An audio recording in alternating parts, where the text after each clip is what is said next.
So yeah, Seth's excited about it actually. Oh, good. That is And very I, nice of him. and I said, "Is 6 a.m. too early?" He goes, "Oh no, hell, I've been up for an hour and a half already. In some cases," he goes, "I get up for iHeart sometimes at 2:30."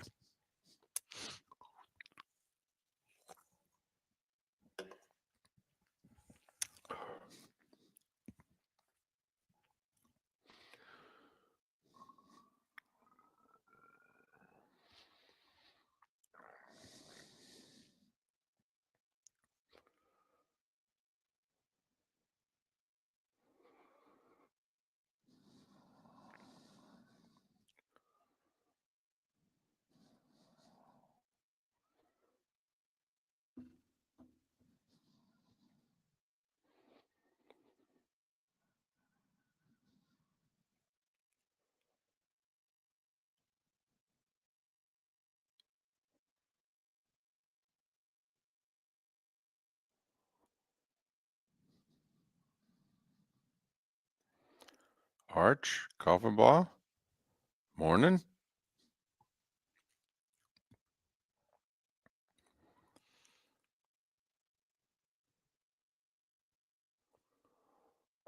What's up, T Haynes?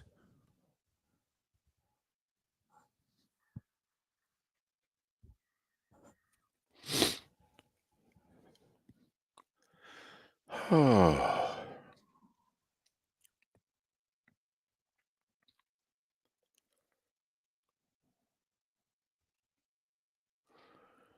coffin boy, I hope it's just you.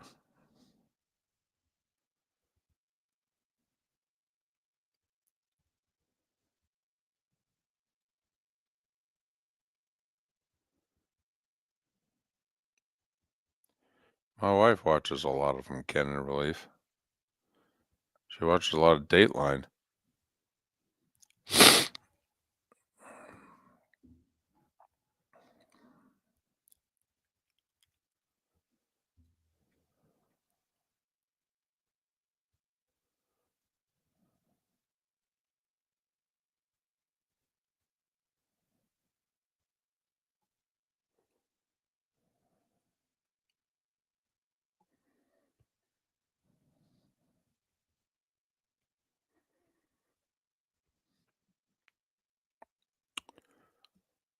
Well, it was entertaining.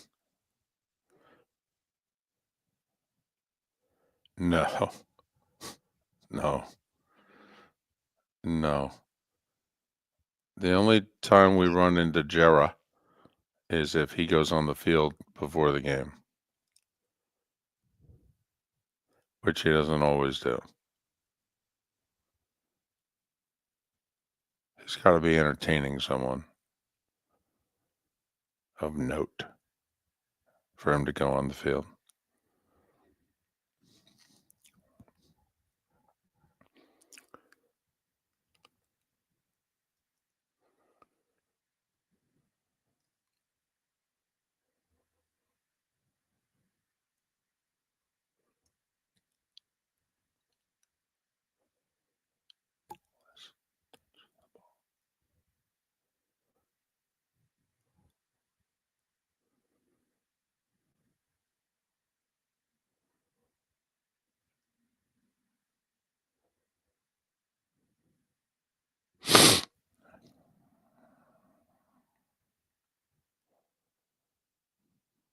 And ladies,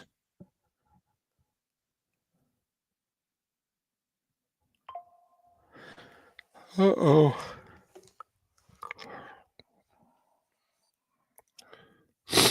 That was for Paula.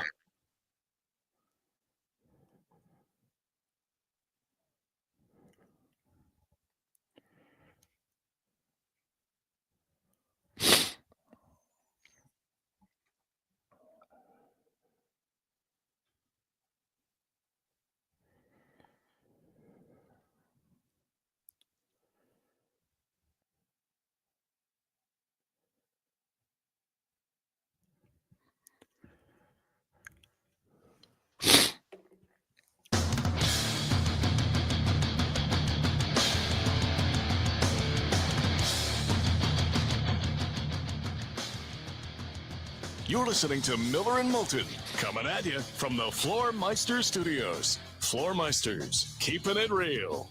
And now, here's Mark Miller and David Moulton. Top of the morning to you on this Tuesday. We're a little over 2 weeks away from the big fella making his yearly appearance. How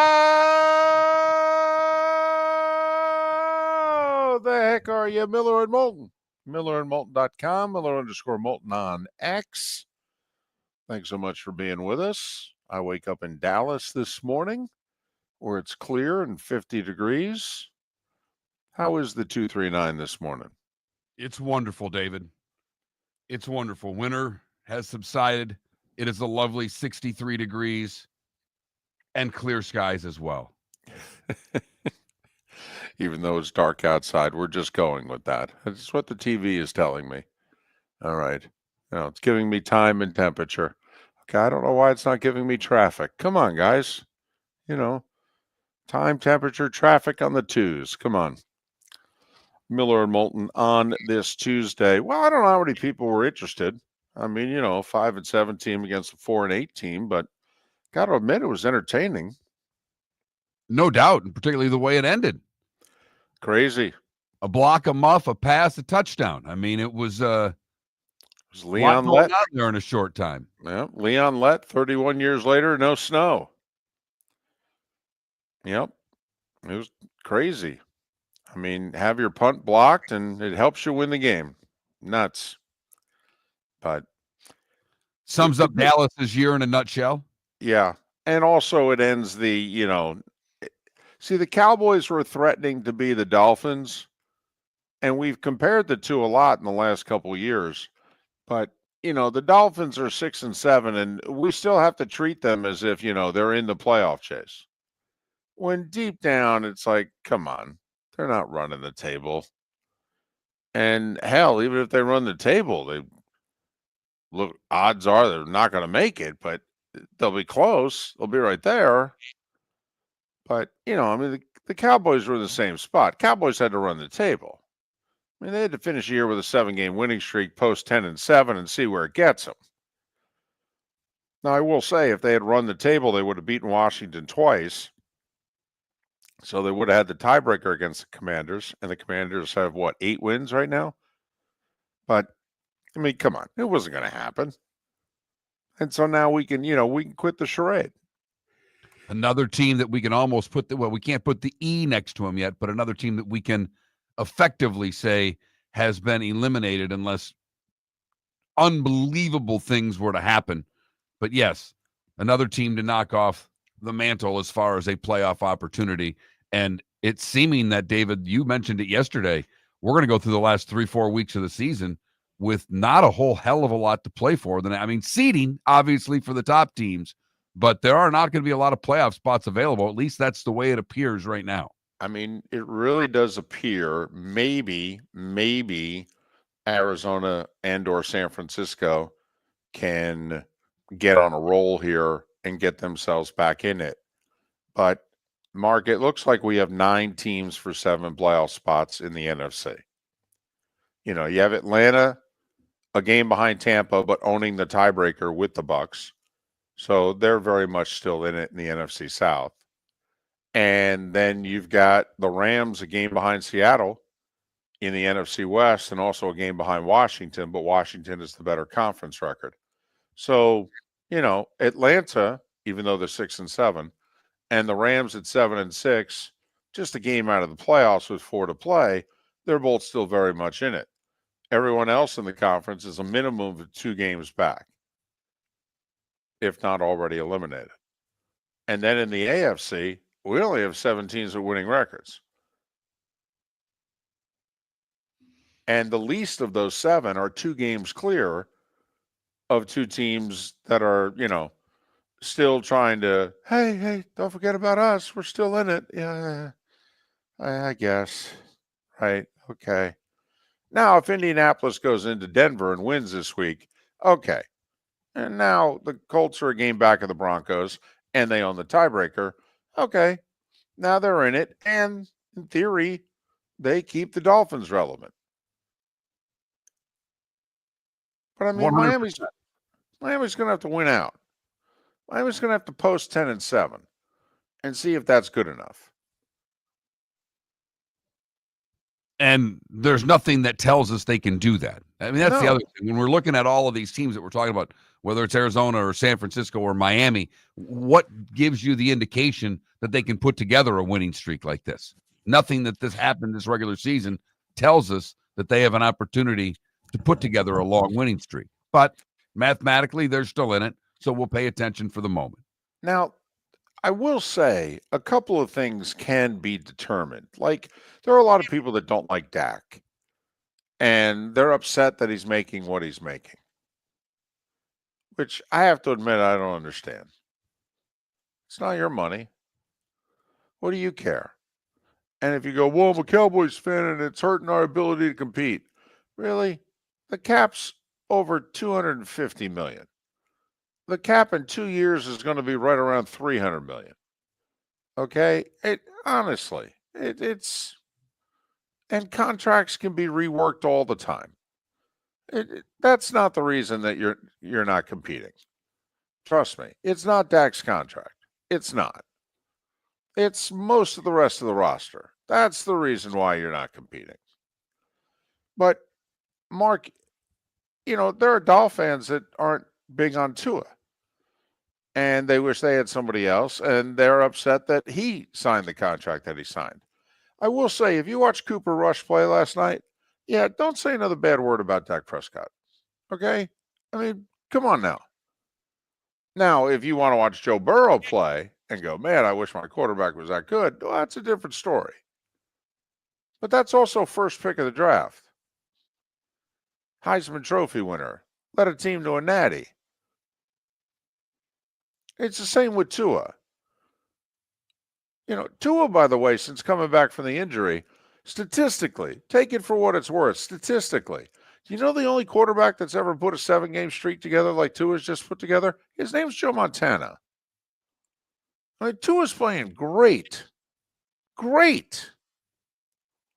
Tua's not the reason they have the record they have.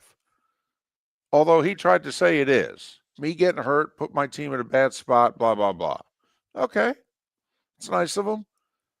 But, I mean, don't complain about Tua. Hell, he's probably one of the 3 best players you have. Tua ain't the problem. Tua's contract ain't the problem. If anything, that's what I think some of what is taking place around the league. It's like, hey, I got to stop complaining about so-and-so. I mean, you guys, some of you are talking about Dak and Tua like they're Daniel Jones with the Giants. I mean, come on now. I mean, you guys can play. They may just not be Mahomes and Allen and Burrow. And well, guess what? Now there's the rest of the league either. Now, in your neck of the woods, and I know he's done for the year, we want to start talking about Trevor. Yeah. And whether or not he can play. That's a fair argument. Yeah. Because statistically, the numbers don't show that he's a very good quarterback. His numbers are much more comparable with Daniel Jones than they are with the upper echelon quarterbacks in the league, and it's not close. So that's a legit question heading into next year. Can Trevor Lawrence play in the NFL? Well, he was great in college. I get it. He was number 1 pick. He has not lived up to expectations yet. No, he hasn't. He's had about a year and a half where you've been like, oh, okay, yeah, that's a franchise quarterback. The rest of the time, not so much. Which to me is why I'd make a change. And I don't mean in Trevor, I mean in the coaching staff. I mean, this group's had 3 years with him. And if he's plateaued, well, then I got to go get somebody.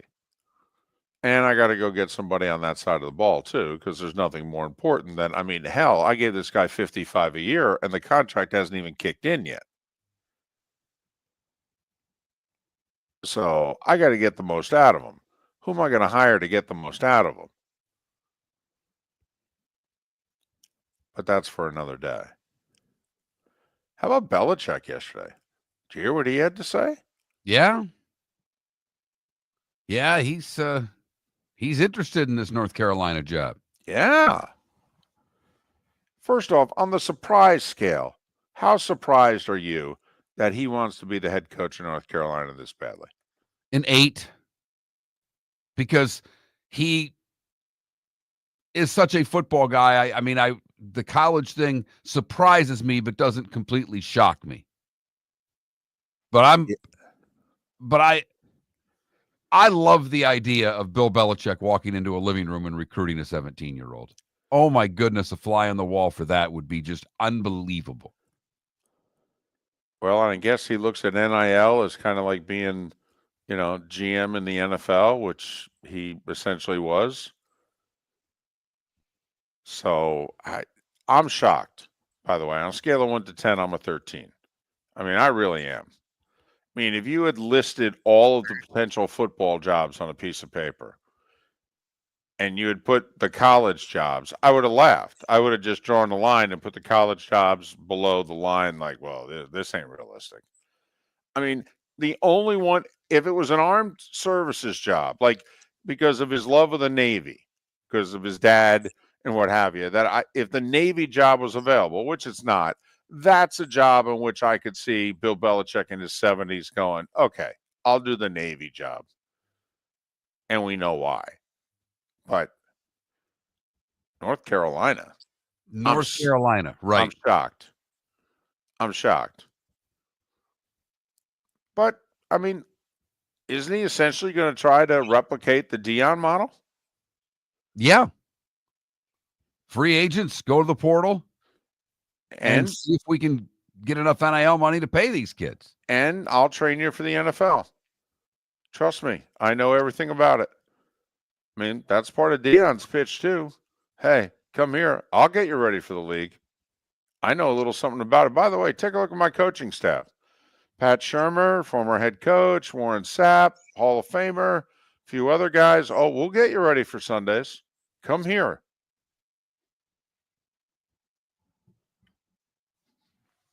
I don't know how long Belichick would be for that's the problem with the North Carolina job. How long is he for the job? Well, he seems like a coaching lifer, even if it's 4 or 5 years. I mean, reportedly, he then wants to have his son as coach in waiting.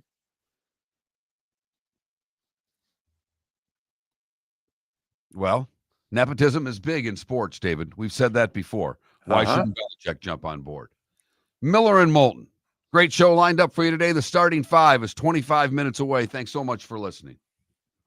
Defining a new era in men's health. Get stronger and healthier at Game Day Men's Health. With our in-house laboratory, get in, get treated, and get back to your passion and purpose. Call 239-427-3441 for our Bonita Springs or Naples location to set up your free testosterone test and consultation. Mention Miller Moulton Radio Show for a 10% discount on your service. Start living your best with Game Day Men's Health, Bonita Springs and Naples. Call 239-427-3441 today. Visit Jason and Todd at the Diamond District. This Christmas season, Jason and Todd with the Diamond District offer the lowest prices anywhere on GIA certified diamonds and beautiful diamond jewelry, pre-owned Rolex watches, estate jewelry, and colored gemstone jewelry. Plus, receive 23% off all diamond stud earrings and diamond bracelets. Come see why more people will unwrap gifts from the Diamond District this Christmas than any other jeweler in Southwest Florida. Jason and Todd look forward to shaking your hand and welcoming you to our Diamond District family. American Paint Supplies. For nearly 30 years is your one-stop shop for all your coating needs. If you are a designer, a contractor, a professional painter, or a weekend warrior, American Paint Supplies is the place where experts go to get expert solutions. At 6100 Shirley Street in Naples off of Pine Ridge, American Paint Supplies delivers the best solutions with the best products with the best support. Meet Gene and his team today at American Paint Supplies. Call 239-566-2700. That's 566-2700 or online at AmericanPaintSupplies.net. Gentlemen, as your wife mentioned getting new flooring, but you don't want to go through the hassle, well, go see the Floor Meisters in Naples next to Costco. They understand your time and money are important, so they'll make it as painless as possible. With a huge in-stock selection of carpet and Cortec, they can get you the floor your wife's been asking for. They carry wood, vinyl, carpet, and tile. If you do it yourself, no problem. They can handle that as well. So go see TJ at the Floor Meisters and tell them, just keeping it real. This is Miller and Moulton.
You know, it's just so nice during the commercial breaks when I can hear the Christmas music blaring through the walls from Sunny 106's studios. Ah, that's nice. Isn't it?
So you got McBain to get him to do the video link too, huh?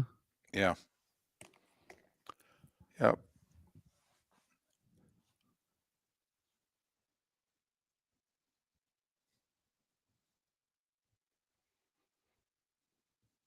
You're betting Goff is going to throw 3 or more interceptions? I hope you got some big odds.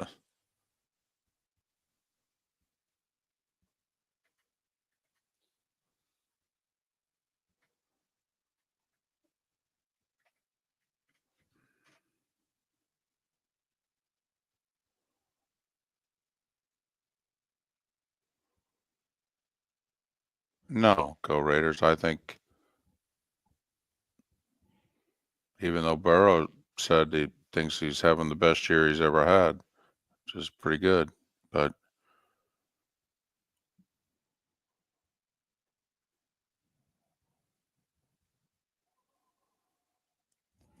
you want a poll question, Paul? Right now, who would you vote for MVP? Josh Allen or Saquon? You're listening to Miller and Moulton. And now, here's Mark Miller and David Moulton. 21 minutes past the hour. Top of the morning to you. How the heck are you? Miller and Moulton, millerandmoulton.com, Miller_Moulton on X. Thanks so much for being with us. So, Mark, do you think, and if you're just joining Miller and Moulton, and I don't mean today, I mean kind of in this, what we call our third act. You know, we did afternoons together for a decade. And then after a little over a year sabbatical, we were doing mornings for a station. And, you know, we were having really good success and making no money. And they wanted us to make less than no money. So they got rid of us. And then in our third act, which has really become our fourth act, you know, although we've stayed at the same time and on the same stations, although we've added a couple. But, you know, the person who was paying us is no longer paying us. So it's kind of like, you know, act 3 and change, maybe 3 with an asterisk.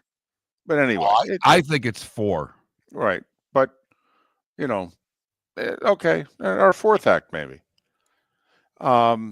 You know, certainly third act and hanging off the ledge. Okay. But I forget, you know, what act it was. It might have been in our first act, but we came to the conclusion we were looking for the 6 seconds of truth.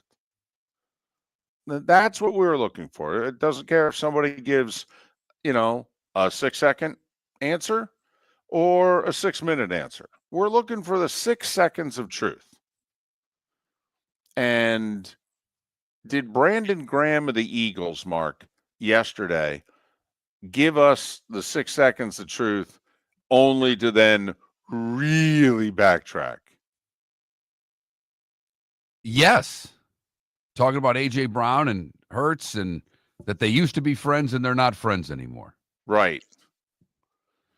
After A.J. Brown was asked what was wrong with the offense, and he said passing. Right. Not the passing game.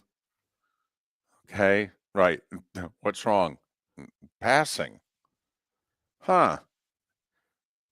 Doesn't seem to be anybody else we can put that on, Mark, is there? No. Not pass protection, not the scheme, not the plays that are being called. Passing. Right. Like timing. Correct. And he didn't mean, on the roadway. No. So it seems as if A.J. Brown was basically saying, my quarterback can't throw me the damn ball. Or anybody else for that matter. And people are posting a lot of videos.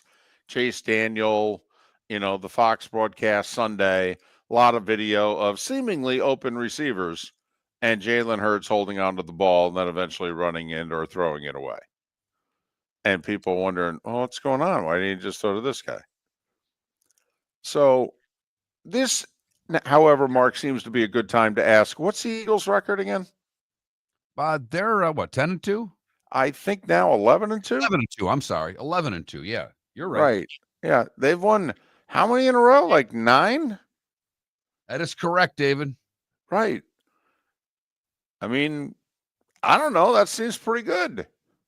I'm looking at the upper echelon of the league right now, and only the Lions, who have won 11 in a row, have won more games in a row than Philadelphia. And Philadelphia is right on the heels of those Lions for the 1 seed in the NFC. Asking the question, can you not be friends and still win games? Right. So, those that are predicting that the Eagles are about to go on the same slide they did last year, and remember, they were 10-1 at one point last year, having gone into Arrowhead and beaten the Chiefs, and then they only won 1 game the rest of the year.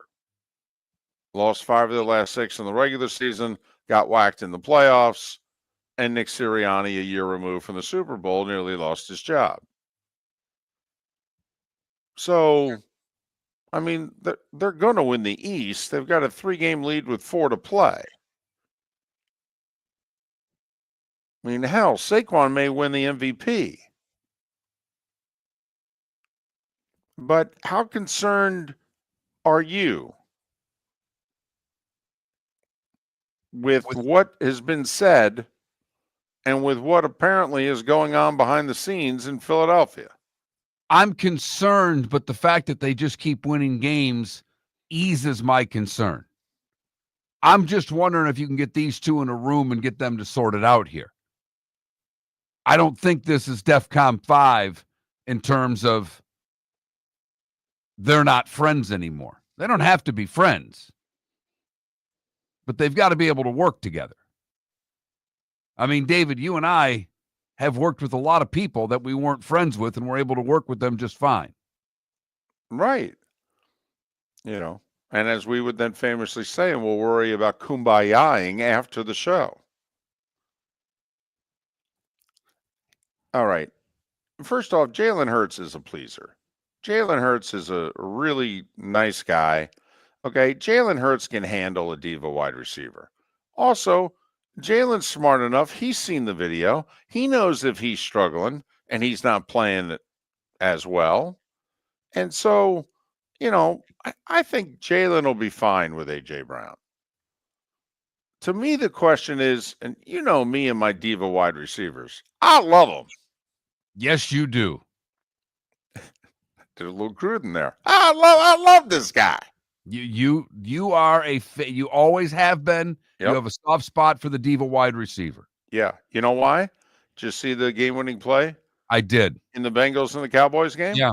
Yeah. And you know why that happens? Diva wide receiver. You're damn right. You're damn right. catch, one little juke, and he's gone to the house. Yep.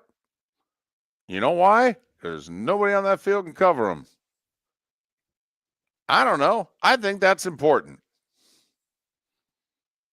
I think it's more important than ever. And you can make the argument I can find a wide receiver in the 3rd round, 5th round. You're right, man. There's a lot of good players out there. I mean, you have to admit, if the more you watch football, the more it makes you think, well, why don't I just trade my 1st round pick every year and acquire a bunch of 2nd, 3rd, 4th, and 5th round picks? I mean, we can rattle off really good players who are drafted in the 3rd, 4th, and 5th rounds. Really good players. But I digress. Well, back to the Eagles. First off, I think everybody's freaking out. Listen, even Miller and Moulton said, come on, they're not going to play an A game against Carolina. They played an A game the week before against the Ravens.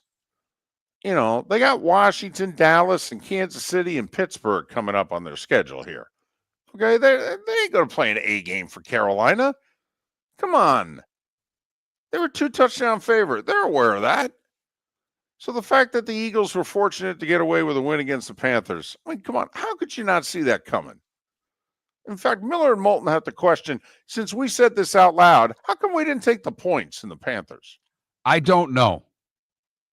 I really don't know, because that was, we both said we wouldn't lay the points, but we weren't brave enough to take the points. That's, no guts, no glory. So Could have been the guy sweating the $3 million bet that he had on the Eagles. I know. It's a lot of money to try to win like 10% of that. Right. But I'm not concerned. I'll just get to it. I'm not concerned. Because the other thing that I would pull A.J. Brown aside and say, listen, A.J., you know I love you. I mean, come on. Anybody love you on this team more than me? I love me some diva wide receiver and you some diva wide receiver.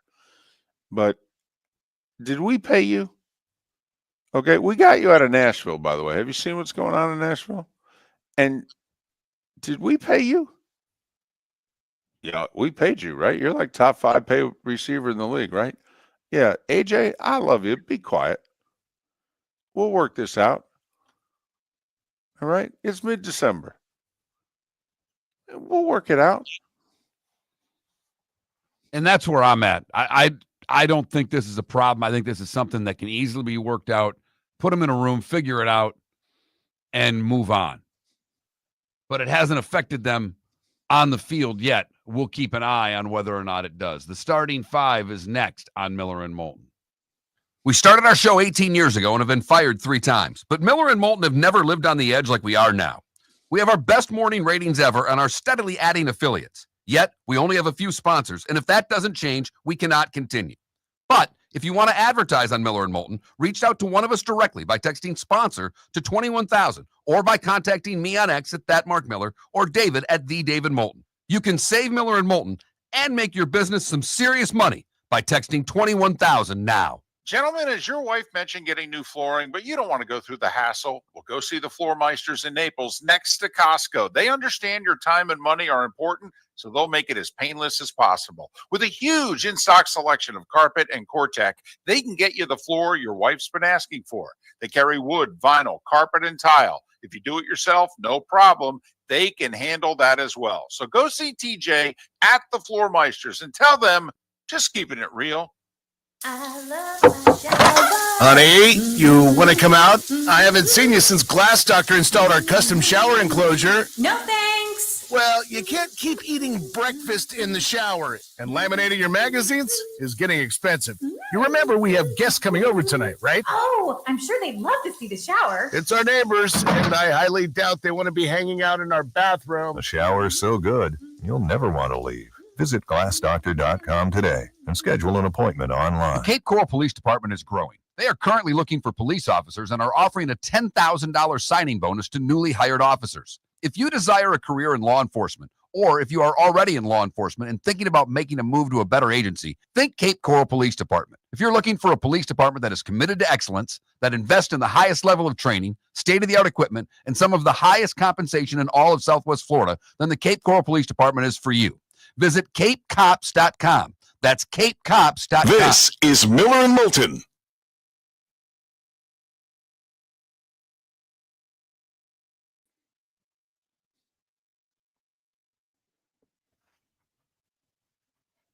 I probably should save this for a short segment, but I asked my wife today, David, what if she needed me to do anything. She was like, "Are you playing golf today?" I said, "No, I don't play golf on Tuesdays.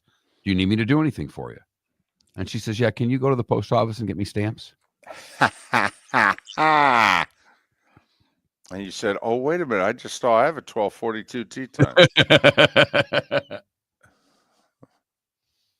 Yep, got to get Christmas stamps for the Christmas cards. Regular stamps won't work. Right now, got to get, rest of the year we can do the flags, but nope. It's so funny you say that. I came back from the travels last week and I have a basket, a rectangular wicker basket, and that's where the money stuff is. Okay, and I do the bills, and there it is. But it's also where the stamps are kept. And all of a sudden I look in and there are not one, not two, not three, but 4 different things of stamps that are in there. I went over to the wife. I go, "How many times did you go to the post office while I was gone?" She went, "No, while I was there, I bought like 3 books of stamps." I said, "And you literally say, I'll take one of that, one of that, one of that?" She goes, "Well, yeah, it's Christmas." Wow. Wow. Ladies and Christmas, man. Hallmark has won. Oh, Congratulations. absolutely. Congratulations. Hallmark, Amazon. What a win you guys pulled off.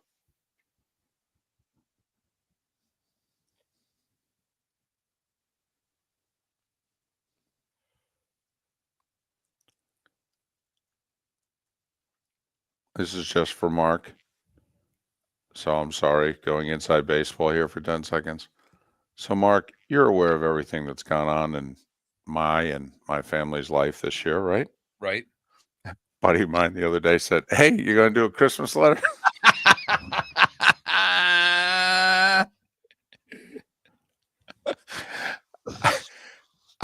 said, "Bob, you remember that one year when I did the Christmas letter and you called and you said, 'Hey, man, is everything okay?'"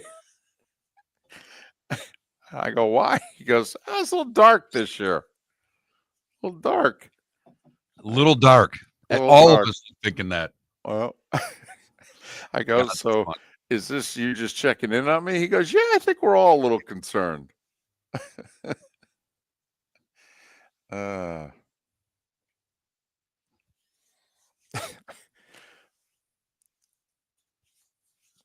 Brought it up to my wife and she goes, "Listen, you know, you were pretty good with those things. I don't even know if you could spin this year." I go, "No, it'd be something."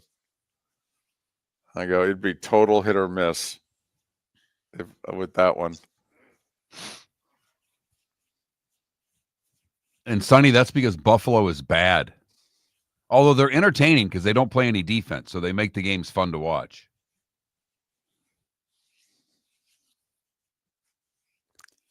By the way, I saw a post yesterday after the show. Who's the captain of the Wings? Larkin. Did he request a trade? Not that I'm aware of. Oh, I know, because this Wings site or blog or what have you sent out a tweet saying, Larkin's fed up and he wants out. Yeah, and I hadn't heard anything either.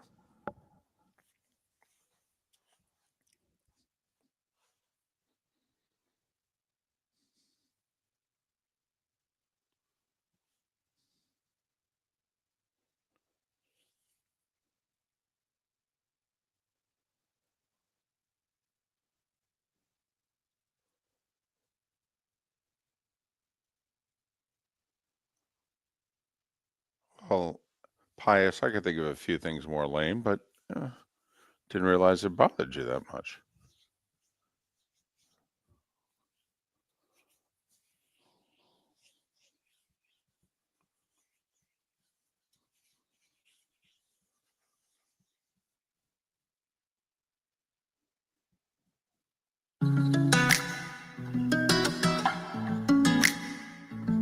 Welcome back to Miller and Moulton. Text the guys what's in your mind at 21,000.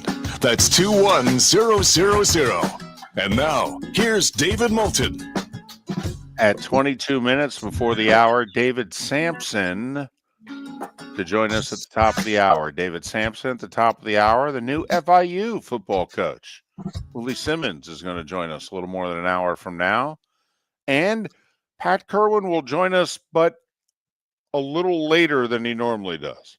Pat joins us at 8 a.m. Eastern, 7 Central. Normally, he's going to be about a half hour later today. He's got some business he has to attend to. Yeah, he's got a few coaches to talk to, so we get him after the coaches. Right. He asked if he wanted before or after. I voted for after. Yeah, I did too. So I hope he did. I don't know. You know, sometimes Pat asks the question and then doesn't answer. Right. You know, or you give him an answer and, you know, he doesn't give you the okay or thanks or thumbs up. So, okay, we're planning on talking to Pat 2 hours from now. We'll see what happens. Time now for The Starting Five. 5 big stories you need to know. Here is The Starting Five. Monday Night Football. 2 teams out of it. 2 teams that have some star power, however, played an entertaining game. And for those of you unaware, 31 years ago in the snow, the Dolphins and the Cowboys played on Thanksgiving. 2 very good teams at the time. Cowboys defending Super Bowl champs. Dolphins, even though Marino had gotten hurt earlier in the year, had the best record in the AFC at the time that they played.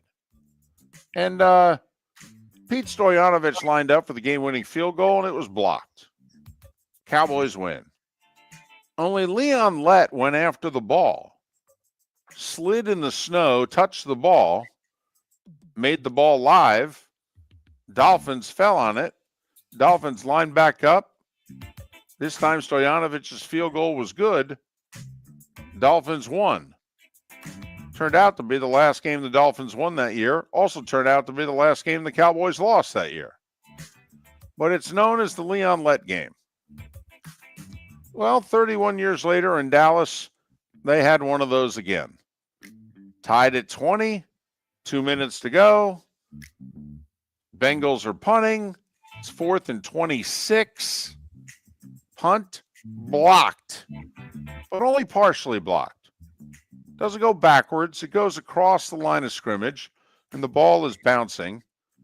And a Cowboys player decides, oh, I'm going to field it. Only he didn't field it cleanly. Ball bounces off him.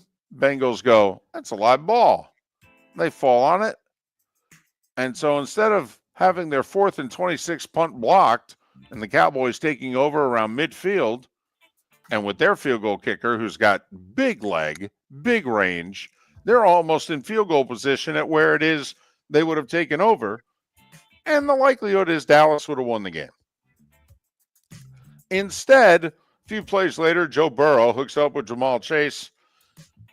40-yard touchdown. Bengals 27, Cowboys 20. Both teams are now 5-8. And that means that the Cowboys' 2-game winning streak, bye-bye, and their playoff hopes go bye-bye with it. So it took 31 years, but we had another Leon Lett game. So there. Other NFL news. Are the Eagles in turmoil? Brandon Graham, respected veteran on the team, said that, A.J. Brown, Jalen Hurts, they ain't that close anymore. That's after A.J. Brown, after the game, was asked what's wrong with the offense, and he said, quote, passing, unquote. God, that's a great answer. Like I said yesterday, makes it follow-up difficult, David. Makes a follow-up really difficult. I mean, I guess you could go, what about the passing? There's a few you could go there, but he pretty much gave his answer. Little mic drop and was done. Brandon Graham then backtracking from his comments. He said, I was out of line and, my comments went too far. I think I got it all wrong. Okay. All right. Sure you did. you're only in the locker room. You're only one of the respected veterans on the team. I mean, what do you know? Boy, I'll tell you, the Chiefs are resourceful. Not only in terms of how it is they're finding ways to win games, but just in terms of how they're finding players. They called up Steven Nelson. Steven retired at the end of last year. He's been a cornerback for 9 years in the league, 4 of them in Kansas City. But he hadn't played for the Chiefs in like 4 or 5 years. Well, Chiefs got some injuries in the secondary. So the Chiefs called him up and said, so how retired are you? And he said, well,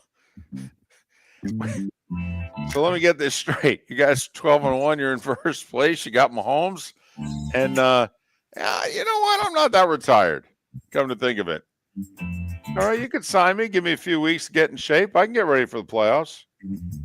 So Chiefs picked up a 31-year-old corner. Carolina lost running back Jonathan Brooks again. He retore his right ACL, non-contact play, out obviously the rest of the year. Las Vegas quarterback Aiden O'Connell, who left the Bucs game with a left knee injury, turns out to be a deep bone bruise. He still wants to play Monday night at home when they host the Falcons, but it looks as if Desmond Ridder, formerly of the Falcons, is going to get the start for the Raiders, who are currently on the clock. It's the Raiders with the first pick, Giants with the second pick right now. Both 2-11, the 2 worst teams in the league. Doubleheader Monday Night Football next week. Yes, there is. And 3 of the 4 teams are not any good. Correct. Yep. And Bill Belichick was asked by Pat McAfee about the North Carolina head coaching job. And he said, quote, we'll see, unquote. But it turns out he's had 2 meetings with the powers that be. The last one was 5 hours. And McAfee's like, well, give us your pitch. And so Belichick said, well, I'd run a pro program. Let everybody know, you come here, we're getting you ready for the NFL. And I think I'm as qualified to do that as anybody out there. I mean, you tell me, Mark, do you think that pitch works? I mean, because just about every player who goes to a Power 4 school thinks they're playing in the league. Well, David, I don't mean to be cynical. What's their NIL budget? And then I'll tell you whether or not it's going to work. If they're going to be, you know, if they're serious about this and are going to spend, and I'm not even saying to be in the top 5-6 teams, because they spend astronomical amount. They're not going to spend the Ohio State $20 million. But are they going to be in the next tier of spending? And if so, then I think it can work for Belichick. I truly do. So, you know what? How about that as our poll question? How about that? No, well, just let me throw it out there. If you were running things, would you hire Bill Belichick to be the next head coach at North Carolina? A, absolutely. B, are you kidding me? Just a thought. I like it. Okay, good. Speaking of college football, they named the 4 Heisman finalists. You tell us if somebody else should have been invited to New York.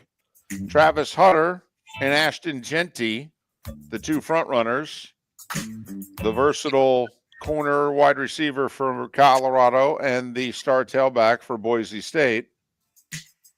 They're joined by a couple quarterbacks, Dylan Gabriel of Oregon, Cam Ward of Miami. So the Arizona State running back didn't get invited. I was a little surprised they didn't invite Shedeur Sanders. I was as well. I know the whole 2 guys on the same team. Obviously, both aren't going to win.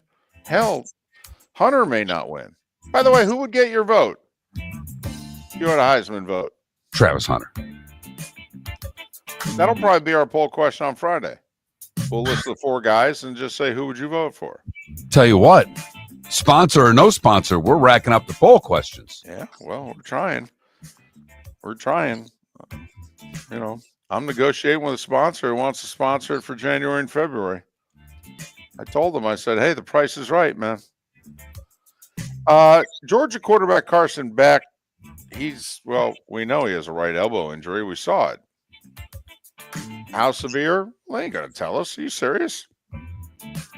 As somebody who tried, you try getting injury information for Kirby Smart. Are you kidding me?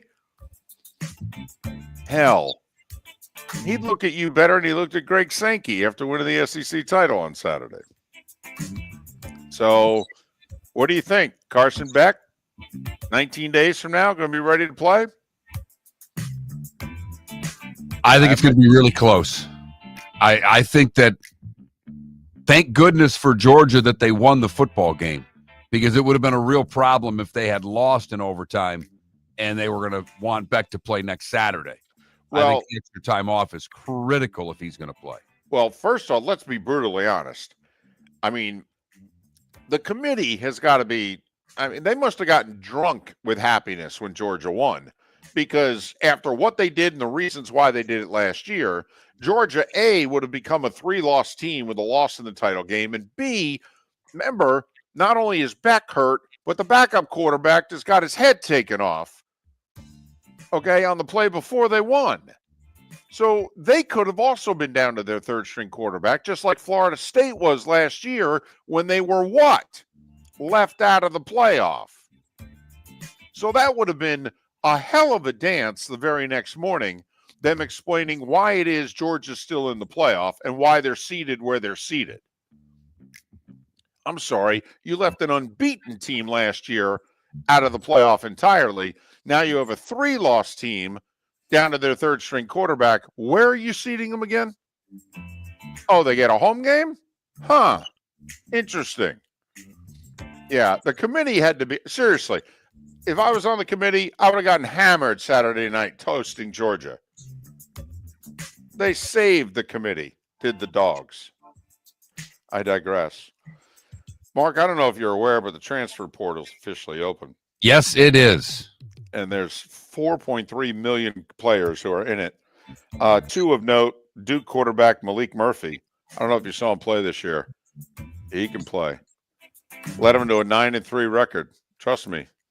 You lead Duke to a 9-3 record, you can play. He's got 2 years of eligibility left. He's transferring.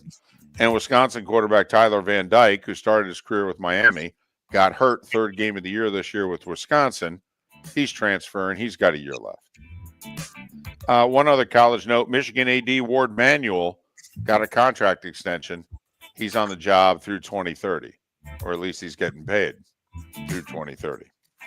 One game in the NBA, Karl Anthony Towns, 24 points, 15 rebounds. Knicks over the Raptors, 113-108. One college hoop game of note, Indiana beat Minnesota. Big Ten action, 82-67. Hey, the new poll's out. Tennessee, the number 1 team in the nation. Auburn remains number 2. Iowa State, Duke, Kentucky, your top 5. Gators are unbeaten in 9th at 9-0. UConn back in the poll at 18th. 9 SEC schools, Mark. 9 SEC. Only 2 Big East and 2 ACC. This is basketball, not football. Storming every court, David. Just means more. We know it. 6 Big 10, 4 Big 12, by the way, if you're interested, to the top 25. 3 games in the NHL. Blackhawks went into Madison Square Garden. Worst team in the league, beat the Rangers. Oh, they are going to blow up the Rangers. They already started. Oh, they're going to finish the job after last night. They are. Detroit beat Buffalo 6-5 in a shootout, and Montreal beat Anaheim 3-2 in a shootout. And at 8 minutes before the hour, that was the starting 5. 5 big stories you need to know here on Miller and Moulton. We've got a poll question that's about to go up. If you were running things at the University of North Carolina, would you hire Bill Belichick? Pretty simple question. Would you, David? No. And I love him. Love him. But no, not for college. Nope. I mean, Deion had done it before. Granted at a lower level, but hell, the fact that Deion could get Travis Hunter to go to Jackson State? Yeah. I don't think you can get guys that go to Boulder. I mean, please, you can get guys who shouldn't be at Jackson State to go to Jackson State? Absolutely. I would have hired Dion. I have no idea if Bill can recruit. None. And that's the whole game. I'd hire him. I'd give it a shot. What do you have to lose at North Carolina? You're not a power program. If you sacrifice 3 years, you're in the same spot you are right now. Yeah, but it works. But supposedly he wants to have his kid be coach in waiting. So that's what you could lose. You get 2 Belichicks for the price of 1. David Samson is next. We started our show 18 years ago and have been fired 3 times, but Miller and Moulton have never lived on the edge like we are now. We have our best morning ratings ever, are steadily adding affiliates, yet we only have a few sponsors. And if that doesn't change, we can't continue. But if you want to advertise on Miller and Moulton, reach out to one of us directly by texting sponsor to 21,000 or contact Mark on X at that Mark Miller or me at the David Moulton. You can save Miller and Moulton and make your business some serious money by texting 21,000 now. Mark Miller for Molly Maid. Why Molly Maid, you ask? Trust. Moulton was a customer for 15 years. Affordability.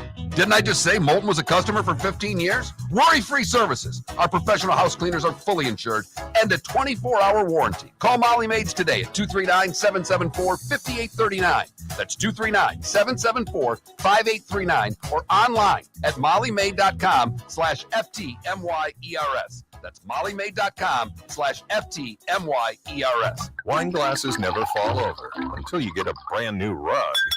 Oh, no. Ketchup bottles act normal till you're wearing a new shirt. Oh, you kidding me? And rocks slide peacefully on the road till the day you get a brand new windshield. Then they fly up off the road and attack without mercy. That's why new windshields from Glass Doctor come with our windshield protection plan. Unlimited repairs and 1 replacement for 12 months. Don't just fix it, protect it. Glass Doctor, a neighborly company. Do you have a sleep problem but don't want to wear a CPAP mask? This is Mark Miller for Sleep Treatment Direct. The mask wasn't working for me, and I didn't think I had an alternative. I do. We all do. They have such simple alternatives with greater success than the mask. Visit sleeptreatmentdirect.com. That's sleeptreatmentdirect.com. And if you are like me and your CPAP machine isn't working for you, it's time for a change. Call 239-444-1741. That's 239-444-1741. Sleep Treatment Direct. Sleep safe and sound. American Paint Supplies, for nearly 30 years, is your one-stop shop for all your coating needs. If you are a designer, a contractor, a professional painter, or a weekend warrior, American Paint Supplies is the place where experts go to get expert solutions. At 6100 Shirley Street in Naples off of Pine Ridge, American Paint Supplies delivers the best solutions with the best products with the best support. Meet Gene and his team today at American Paint Supplies. Call 239-566-2700. That's 566-2700 or online at AmericanPaintSupplies.net. The world-famous cigar bar started as a neighborhood place in downtown Fort Myers, and now it's a brand, a destination with 4 locations. The original place, Henry Street, Fort Myers, Gulf Coast Town Center, on Southeast 47th Terrace off the Cape Coral Parkway, and the Lounge on West 1st Street in Fort Myers. A place to go, whether you just need a relaxing drink and a smoke after a tough day at work, or a place to go celebrate. From relaxation to celebration, the world-famous cigar bar. This is Miller and Moulton.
Good morning, David.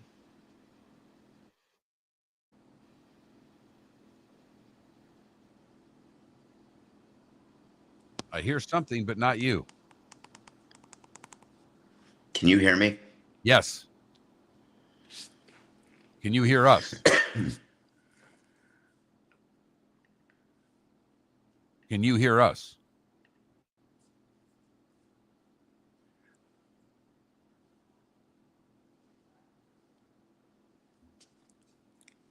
Can you hear us? Can you hear us?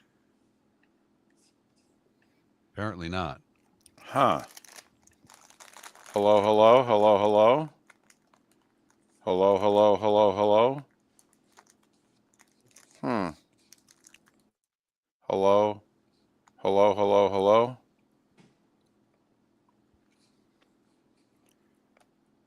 Hello, hello, hello, hello.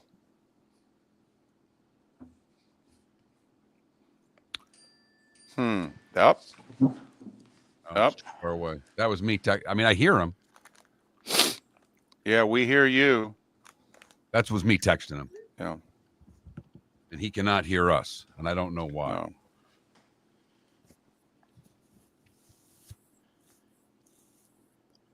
No.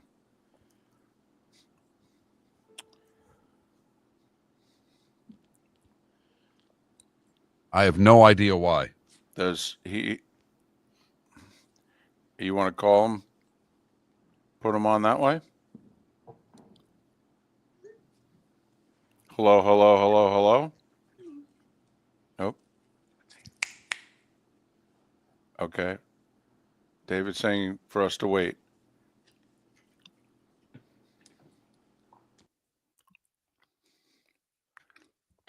Hello, hello. Can't hear you. I know. Just bear with me. Okay. All right. Hold on.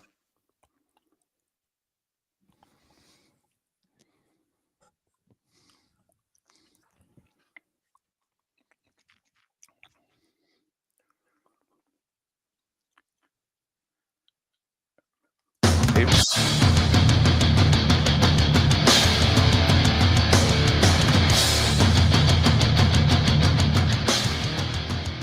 You're listening to Miller and Moulton, coming at you from the Floormeister Studios. Floormeisters, keeping it real. And now, here's Mark Miller and David Moulton. Hour number 2 of Miller and Moulton on this Tuesday. Willie Simmons, the new football coach at FIU, will join us 1 hour from now. Pat Kirwan to join us a little more than 90 minutes from now. David Samson is kind enough to join us right now. He Have Nothing Personal with David Samson, the award-winning show that had absolutely nothing to talk about yesterday, nor coming up later today. You can follow him on X at David, the letter P. Sampson, David P. Sampson. So, of all your years in baseball, when was the first contract that you turned to yourself or the person next to you and said, holy blank, Batman, really? That's where we're going? What was that contract? The first contract I ever did. The first contract I ever did was Graham Lloyd at $3 million a year for an eighth inning player and an eighth inning pitcher. And I love Graham, but we were forced to give him a third guaranteed year. And baseball told us we were crazy because not only should you not give relievers 3 years, but also you don't give an eighth inning guy $3 million a year. And yesterday was my 25th anniversary in baseball. I started December 9th, 1999. And I remember negotiating with Graham Lloyd and saying, hey, man, we have to defer some of your salary. So we were doing Los Angeles Dodgers like deferrals. We paid him $2 million and deferred $1 million until a year after the deal was done. And then the second year, $2 million with $1 million after the third year was done. And then the third year, $2 million, which means we paid him $2 million a year for 3 years. And then we paid him $3 million in the fourth year to get to the $9 million. I just remember like it was yesterday thinking to myself, what have I done? I've totally screwed baseball by giving Graham Lloyd $3 million. Well, how much did Stephen Cohen, not necessarily screw baseball, because I don't think he did, but the signing bonus part of this is the $75 million up front, something baseball doesn't do. It's other sports that do that. How much is that upsetting other owners? The money's got to bother other owners, but the signing bonus then becomes something that other players will then ask for when they're not getting $750 million. So how much does that upset the ownership base? It's a big differentiating point. We wouldn't have had access to $75 million of current day cash to give to a player in a signing bonus. We wouldn't have had enough borrowing capacity. We didn't have enough where our owner would just write that check out of a bank account. It just isn't realistic for a huge majority of the owners in baseball. And it's funny, I saw the Yankees had it leaked out that, hey, we offered $60 million in signing bonus.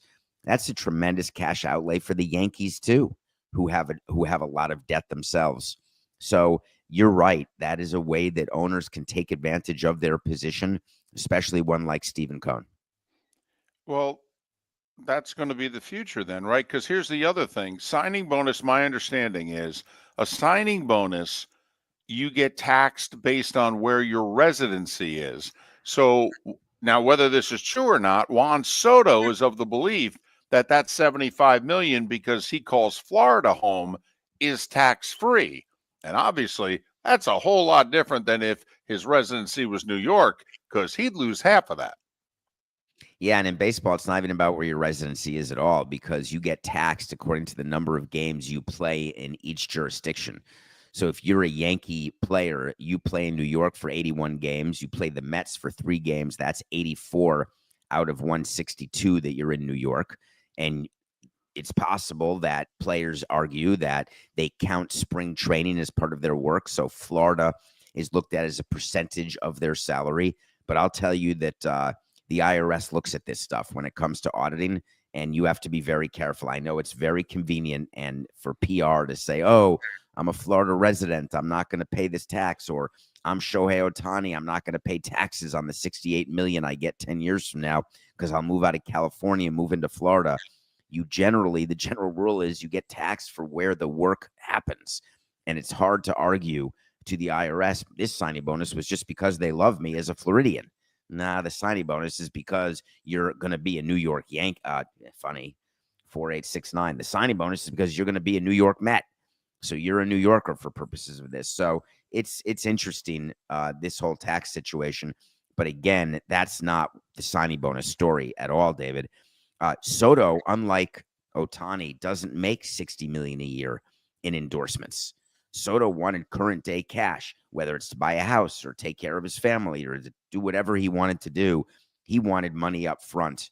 And so that is why the signing bonus happened, not because of Florida. Is there a time you finished that you were the Yankees for a big-time free agent, and what's that feel like when you put your efforts into getting someone and come up second? I slept on Dan Lozano's couch, Albert Pujols' agent, during the 2011 winter meetings in Dallas, because we had a deal with him at $201 million, and it had been agreed to. And we had a letter of intent that we had signed that Albert hadn't. And Dan said, I'm just going to go get Albert to sign it because we have a deal. And I said, I'm not leaving the suite until I have the signed agreement to get Pujols, who was then a free agent leaving the Cardinals. And he left and he was gone. And it was hours. He came back. I said, where's Albert? He's coming. Everything's fine. I fall asleep in my clothes on the couch. And I'm awoken by Lozano with a tap on the shoulder. Hey, David, I'm sorry. He's going to be an angel. I said, what? What could have happened? And we were at 201. And if you go back and look at the Angels deal, I want to say it was 220 is my guess, or 230. I blocked it out of my mind. And Lozano took our deal, shopped it, and he got Artie Moreno to go over it. And it turns out his wife at the time didn't want to be in Miami. And that was it. So you get it. You understand. Oh, I get it. I mean, I was devastated. I couldn't believe it. I thought we were going to really make a difference by having Albert Pujols start our new stadium. I was going to say, because that was the 2011 offseason, so you moved into the new ballpark in 2012. And we then pivoted. We pivoted. We made some other deals, and it didn't work. So I go back to that moment where I finished as the bridesmaid, and it hurts. Are you surprised? I am, and I'm a Mets fan. I just thought he was going to use Cohen to just get it as high as he could out of the Yankees, and then he was going to ultimately, and apparently Cohen did too. Based on the interviews he gave yesterday, Cohen saying, I thought we were in second the whole time. I thought he was going to go back to the Yankees. Well, of course, that's what he has to say because that would explain his offers. So I understand why Steve Cohen would say it, and I don't believe him, and here's why. Juan Soto's been telegraphing his plan since the beginning, since hiring Scott Boras, since turning down the Nationals deal, since not negotiating with the Yankees during the season. He wanted to be a free agent so badly. Of course he was going to go where the most money is. And the big piece of info we don't have is what was the flow of funds in the Yankees, $760 million over 16. We don't know how it was spread out, so we can't really get the present value. We know that the Mets heavily upfronted the money, and that helps the present value. I believe that Soto went for the last nickel, and I'm going to talk about it on my show in about 51 minutes. If you think for 1 minute it's because of the family room and security issues or the suite or any other such nonsense, then you are believing the spin of the Boras camp. Cohen's not done, and it looks Better like not be. It looks as if he's going after similar players that the Yankees are. How worried should the Yankees be that they're going to get outbid every time they go for a free agent? You have to be worried about that when you know that you've got a team that's going after the same player you are. Again, it's time for Brian Cashman. He's got to dare to be different. And it sounds crazy to say, but you don't need to be a brilliant president of baseball ops to go after Juan Soto. You don't need to be a brilliant president of baseball ops to go after Corbin Burns. You need to be brilliant to sign Seth Lugo for 3 years. You need to be brilliant to find a position player who's going to outperform his contract. The Yankees need to sign players to make their team better because the Yankee fans, it's not that they care about Soto. They think they have a smaller chance of winning because their team is worse now that Soto's off it. Very quickly, give me 2 or 3 guys that if you're the Yankees, you're like, okay, this is our pivot. Like, I think they got to go sign Bellinger. I mean, to me, they got to get a lefty bat, whether it's an outfielder or a first baseman. Get the best lefty bat you can get your hands on if I'm the Yankees. I'm going to trade for Crochet, and I'm going to sign Christian Walker. I think those are the moves that I would start by making, and I think that sometimes you have to overpay with prospects on a trade, but Crochet and his ability to be a top-of-the-line starter is something that would be really good, that he can take over for Cole as he starts segueing down toward the bottom middle of the rotation, which age is what will do to you. And I think that having Walker in the lineup, he's a tremendously professional player, and I think that he would be a great addition to that team. But again, you got to see whether they're going to pivot and whether or not they're going to allocate all the dollars that they were going to offer to Soto. So you think they could sit on their hands and not spend the money they were offering Soto? I mean, this is the Yankees after all. I think that the Yankees are not the Yankees that you picture them. It's not the George Steinbrenner Yankees where they just spend like drunken sailors. As a matter of fact, you heard Brian Cashman give the quote, "We're not going to spend like drunken sailors," which is a nod to Bud Selig since he's the one who talks that way. And that's the reality of it. So I think the Yankees will make moves for sure, but I wouldn't count on them to be completely idiotic about it. Got about a minute. Who's the next guy? Like Guerrero's going to get $400 or $500 million next offseason. But I think he's going. Not that he's worth it, but I think he's going to get it. Who's the next guy that's going to get anything in the Ohtani Soto range? I think that this Soto deal lasts for a while because there aren't a bunch of 19-year-olds right now that I can think of who aren't already signed. So one of the things that teams are doing is they're trying to sign these guys early when they don't have money and they get security and lifetime security. Think about a Churio from the Brewers. Acuna. That's a guy who's a young player who, if he went all the way to free agency, but he's locked up already. So it's hard to have this perfect storm, which is why I called it a perfect storm. He's David Samson. The award-winning Nothing Personal with David Samson is recorded live at 8 a.m. weekdays and then rebroadcast at 10 a.m. on the DraftKings network. David, thanks as always. We appreciate it. Safe travels. Thank you. Take care. David Samson. Follow him on X at David the letter P Samson, David P Samson. You can also catch him most of the week on the Dan Lebitard Show. He's David Samson joining us on Miller and Moulton. American Paint Supplies, for nearly 30 years, is your one-stop shop for all your coating needs. If you are a designer, a contractor, a professional painter, or a weekend warrior, American Paint Supplies is the place where experts go to get expert solutions. At 6100 Shirley Street in Naples off of Pine Ridge, American Paint Supplies delivers the best solutions with the best products with the best support. Meet Gene and his team today at American Paint Supplies. Call 239-566-2700. That's 566-2700 or online at AmericanPaintSupplies.net. Gentlemen, has your wife mentioned getting new flooring, but you don't want to go through the hassle? Well, go see the Floor Meisters in Naples next to Costco. They understand your time and money are important, so they'll make it as painless as possible. With a huge in-stock selection of carpet and Cortec, they can get you the floor your wife's been asking for. They carry wood, vinyl, carpet, and tile. If you do it yourself, no problem. They can handle that as well. So go see TJ at the Floor Meisters and tell them, just keeping it real. Visit Jason and Todd at the Diamond District. This Christmas season, Jason and Todd with the Diamond District offer the lowest prices anywhere on GIA certified diamonds and beautiful diamond jewelry, pre-owned Rolex watches, estate jewelry, and colored gemstone jewelry. Plus, receive 23% off all diamond stud earrings and diamond bracelets. Come see why more people will unwrap gifts from the Diamond District this Christmas than any other jeweler in Southwest Florida. Jason and Todd look forward to shaking your hand and welcoming you to our Diamond District family. Wine glasses never fall over until you get a brand new rug. Oh, no. Ketchup bottles act normal till you're wearing a new shirt. Oh, you kidding me? And rocks slide peacefully on the road till the day you get a brand new windshield. Then they fly up off the road and attack without mercy. That's why new windshields from Glass Doctor come with our windshield protection plan. Unlimited repairs and one replacement for 12 months. Don't just fix it, protect it. Glass Doctor, a neighborly company. This is Miller and Moulton. You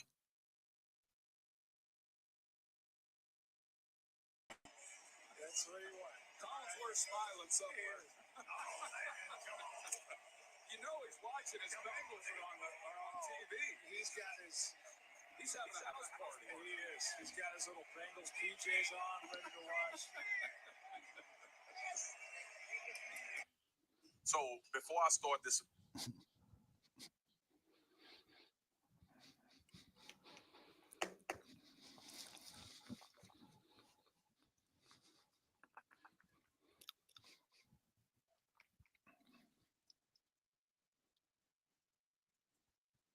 Paxburg, the Giants offered 360 over 9, and the Yankees matched it.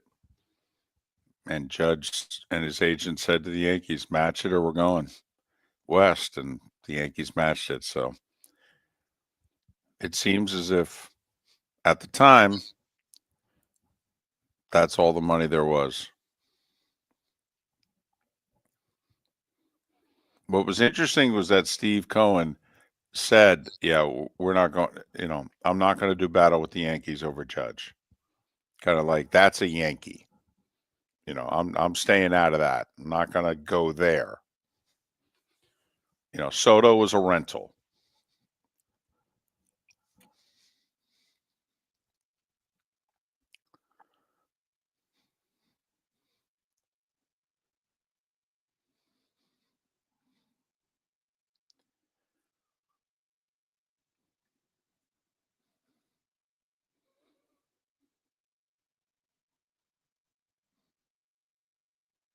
I don't know. It's artwork.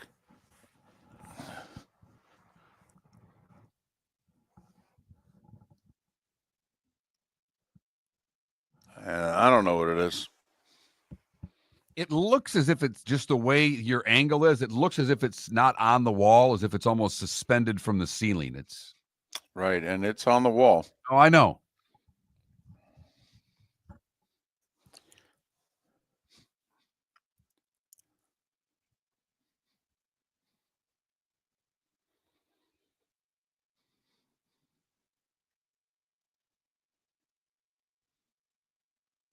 We had never heard that story before from David Samson. Nope.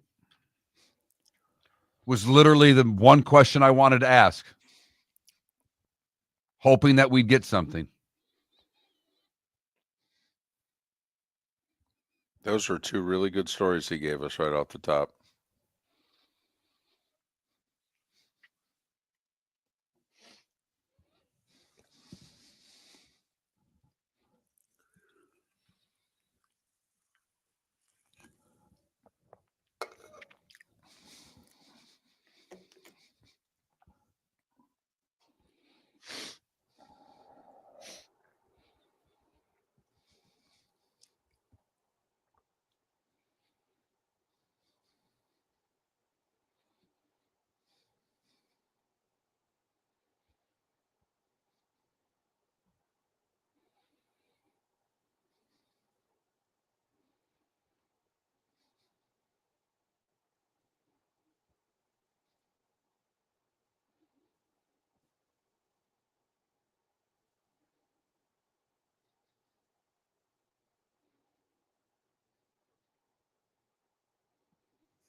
Today is the festival for the souls of dead whales, in case you were wondering. Excuse me? No, it's the festival for the souls of dead whales. Alrighty then.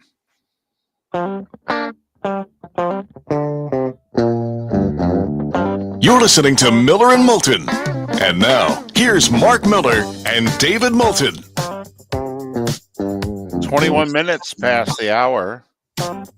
Willie Simmons, the new FIU football coach, will join us coming up at the top of the hour.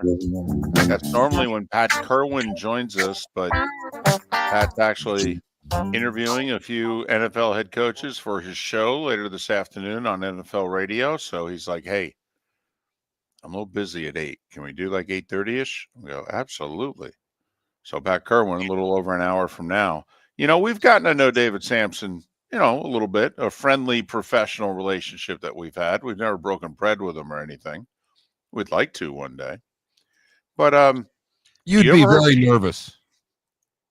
He's highbrow. I mean, he'd take you to a restaurant. We'd have to take him to a restaurant that would make you a little nervous. Right. No, I don't think I'd get David to agree to like go to Panera Bread with me. Not a chance. No, he'd take me to some place that I haven't even been to in the city.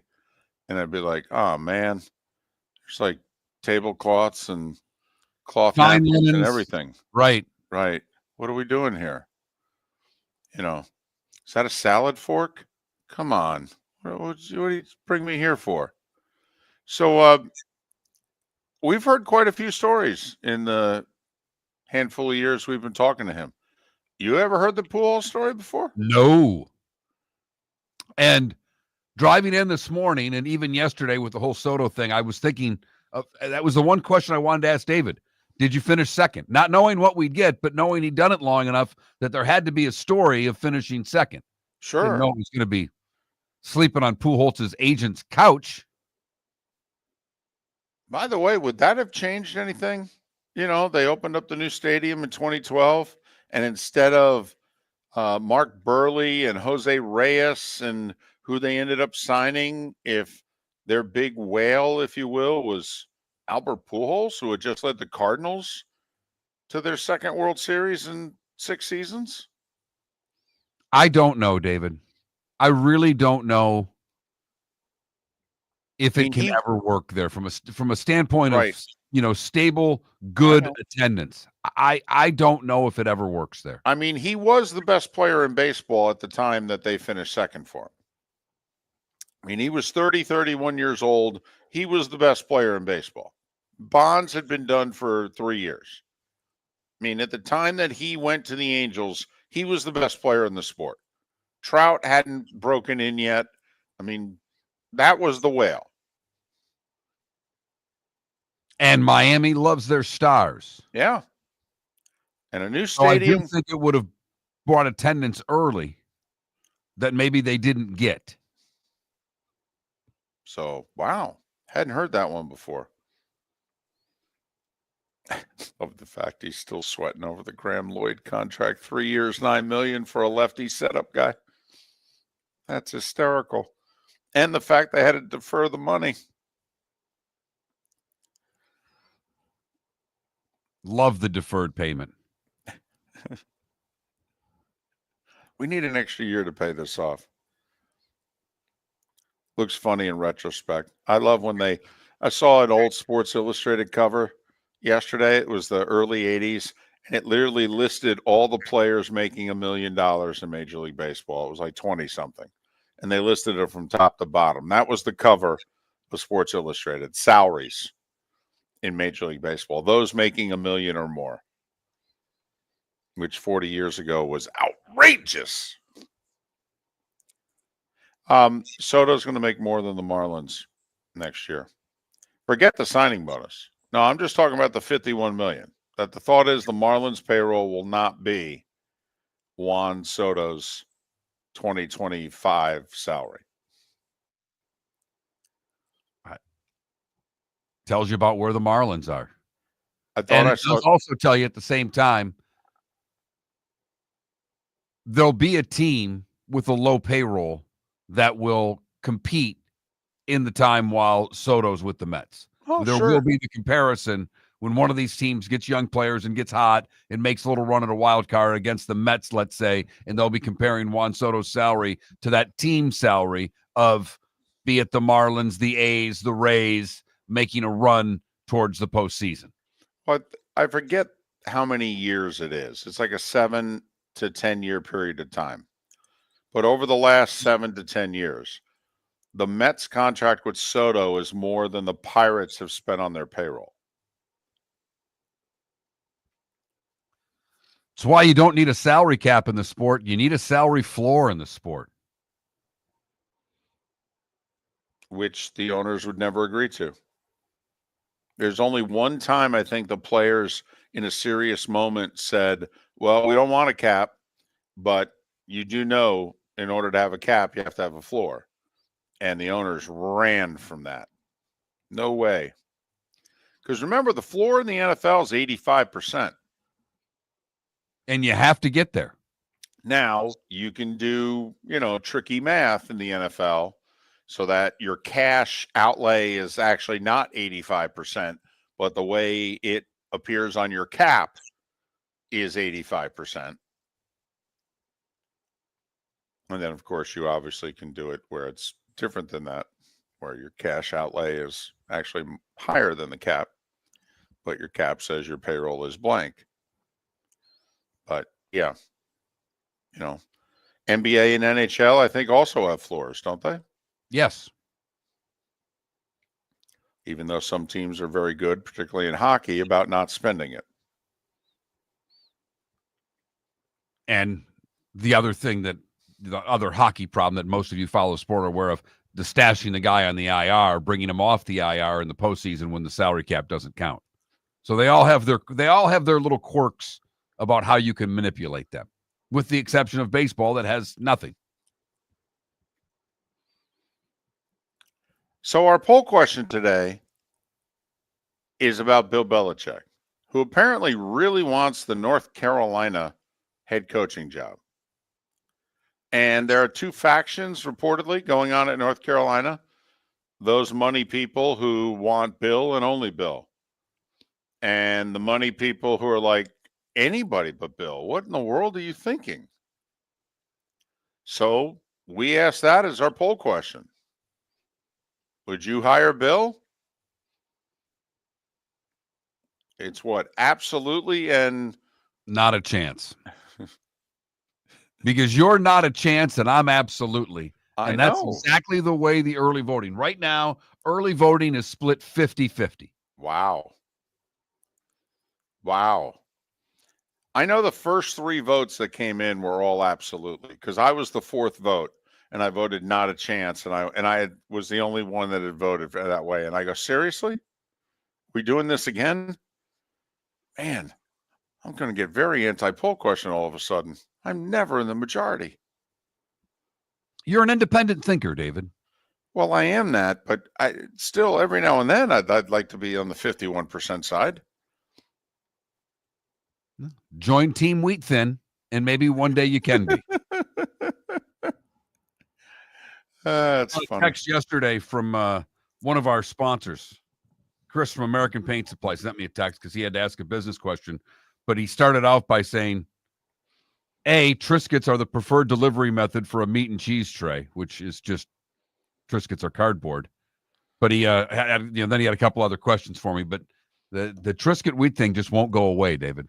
No. Wherever I go, it doesn't go away. It's a burning controversy in America, or at least in Miller and Moulton's America. Wheat Thins, Triscuits, and their redeeming value, if in fact they have any. So our poll question, Belichick, North Carolina, you hiring him? Absolutely, no flipping way. It's basically Go to that our Mark votes. Miller, the David Moulton, Miller_Moulton on X to vote. MillerandMoulton.com as well. The poll question should be posted there also. I find it interesting, those that, like, there was a gentleman who posted his answer on X, and he said, I'm all for Bill Belichick. I don't want anything to do with his son. And reportedly, Bill wants a succession plan in place, and his kid would replace him. I do find it interesting. They got rid of 73-year-old Mac Brown, right? Yes. And they're going to hire 72-year-old Bill Belichick? That is fascinating, David. It really is.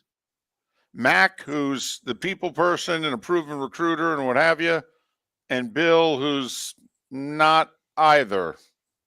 We started our show 18 years ago and have been fired 3 times, but Miller and Moulton have never lived on the edge like we are now. We have our best morning ratings ever and are steadily adding affiliates. Yet, we only have a few sponsors, and if that doesn't change, we cannot continue.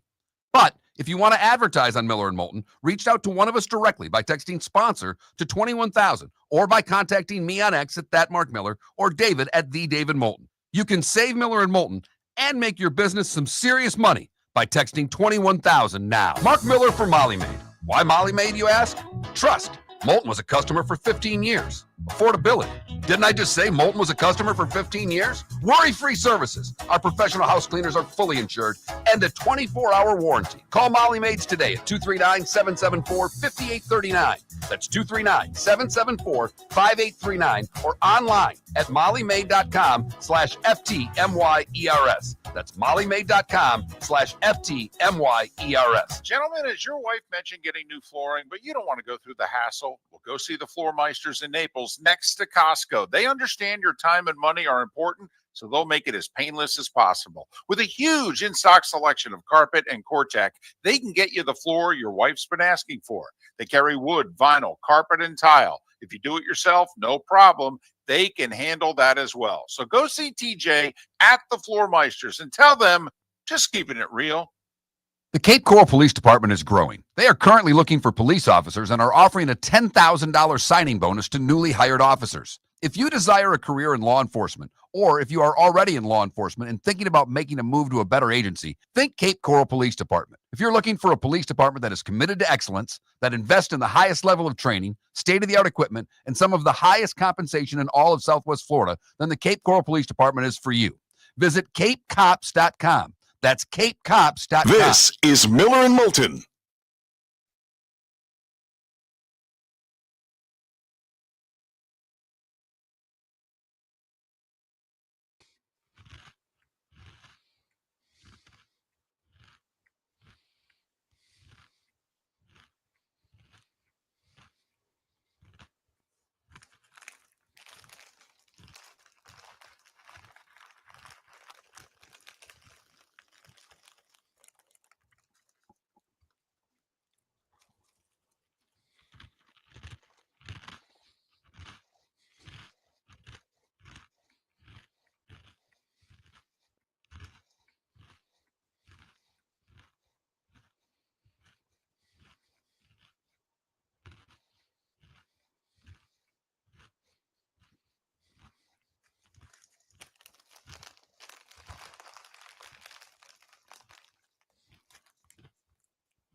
Sorry.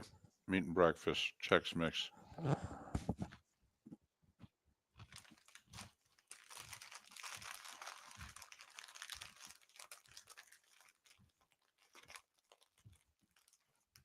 No. You'll take his crunching and like it, Ambient. I'd put your mic right down, crunch away at it. And then take a big, like one of these and go and get the end, get a straw where you can make the slurping sound. A lot of demands out of you, Ambient.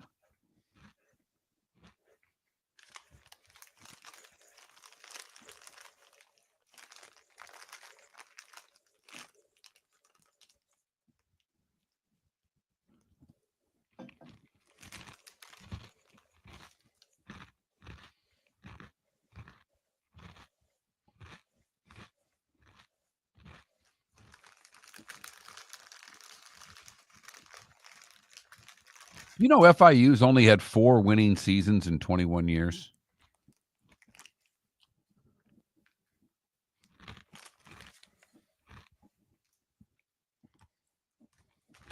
Kind of like the Browns. But wow. Hey, I can say it about the Giants.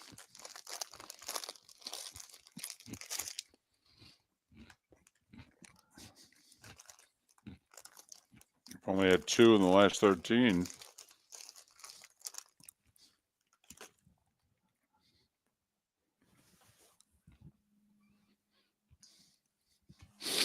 Yeah, we both thought Irish football he should have been. A little surprised.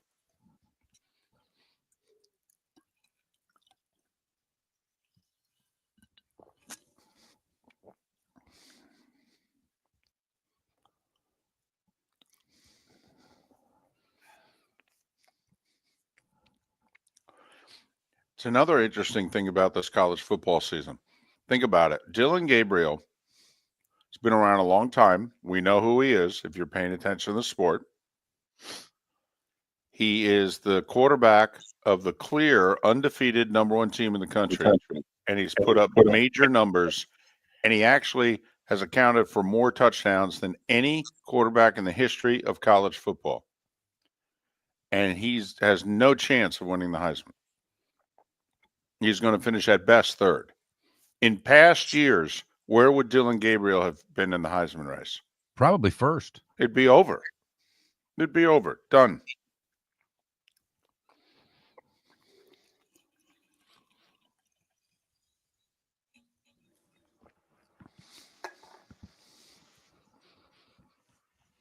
I mean, isn't Dylan Gabriel having the Troy Smith here with Ohio State? You're listening to Miller and Moulton. And now, here's Moulton.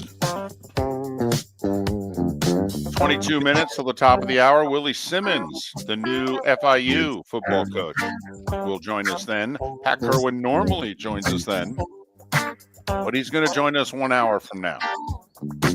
So there. Miller and Moulton, millerandmoulton.com, Miller_Moulton on X. Our poll question today at that Mark Miller, the David Moulton, Miller_Moulton on X is... If you were running things at the University of North Carolina, you paused. I thought you wanted me to jump in. I apologize for interrupting. If you were running things at the University of North Carolina, would you hire Bill Belichick? Right now, 53% of you say absolutely. The rest of you are saying not a chance. A lot of early voting, David. This is a strong poll question from response type of numbers that we are getting thus far. And I'm very excited. It's strong voting for a sports question. Wow. It's not Wheat Thins or Triscuits. We know that'll bring the house down. But wow, you're actually excited about a sports poll question. You've restored my faith in humanity. Way to go, guys and gals. I'm not being sarcastic there. I mean, we throw what we think are pretty darn good sports questions out there, and 37 people are interested. It's like we throw in Wheat Thins or Triscuits. Oh my goodness! Back up the truck. People have opinions on Belichick. That's true. Strong opinions. Yeah. You got a texter, by the way, the text line wide open at 21,000, who says the way Belichick ran the Patriots in the ground and lost Brady. No, absolutely not. Got to admit, though, it was a pretty good 20-year run before the ending. Here's the other thing that I read yesterday, which is pretty funny. Bill Belichick took a team to the playoffs with Mac Jones at quarterback. He goes, I think that cements him as the greatest coach ever, more so than the 20 years before that.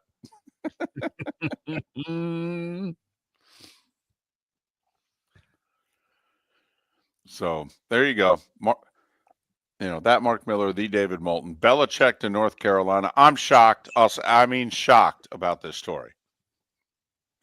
Absolutely shocked. And I'm curious, by the way, if you're an NFL team, because one of the stories that's out there is that Bill's unsure whether or not either A, the jobs that are going to open up, and B, whether or not anybody's interested in him in the NFL anymore. And he really wants to coach. So this is a sure thing. And it's now. He doesn't have to wait 4, 5, 6 more weeks. So, he's going after it. And I'm curious, Mark, if you're an NFL team, do you pick up the phone and call Belichick and go, yeah, we're going to hire you? I mean, you decide. Do you want our job or the Carolina job? Because we're going to hire you. I would be if I was interested. Okay. You tell me. You tell me the team out there. Now, you and I would do it. We like Belichick, and we're willing. Yes, it ended badly in New England. Okay. No doubt about it. And I will say, I think you and I would have an uncomfortable hour with Belichick talking about, okay, personnel. I mean, please tell me you're at least willing to acknowledge you screwed it up at the end. Because I know you're still going to want a say in personnel. And, I mean, you screwed it up at the end. You had a really good run for 20 years, but that ending, that's good. That's a tough sell. The coach, that's not a tough sell. Picking players, I mean, you couldn't pick a wide receiver out of a room, if all we listed were Pro Bowlers in front of you. You'd pick the guy who was not a Pro Bowler. Right. The one that is not open yet, David, and could be is Cincinnati. That's the spot that, to me, Belichick would be perfect at. They've got the quarterback. They've got the offense. They need help on the other side of the ball. If you're the Giants, you call him. Because he'd move heaven and earth for the Giants job. He would. He would. That's the job he always wanted. And the situation they're in, if I'm Belichick, I don't know how. And I know what you're saying. But from a roster standpoint, they're a mess. Yeah, it's not a good roster. They're going to have the first or second pick of the draft, though. He's going to get a quarterback. He's been paying attention. Okay? He knows whether or not Sanders or Ward, you want to throw Milroe or anybody else in there. I mean, he knows. Listen, the Penn State quarterback really helped himself Saturday night in Indianapolis. Now, he should go to the Senior Bowl. There's a bunch of them who should go to the Senior Bowl and try to help their stock more like Bo Nix did. But, I mean, Drew Aller, big, strong-armed, and he showed something Saturday night. Is he Josh Allen-esque to you? I don't think he's that athletic, but he's big, strong, and athletic. I mean, Josh Allen's a freak. I said esque. I'm not trying to say he's, is that, trying to find a comp because he runs a little bit. Yeah. No. People have made the comparison. A poor man's Josh Allen, which, by the way, if you're an NFL team, like you wouldn't take a poor man's Josh Allen.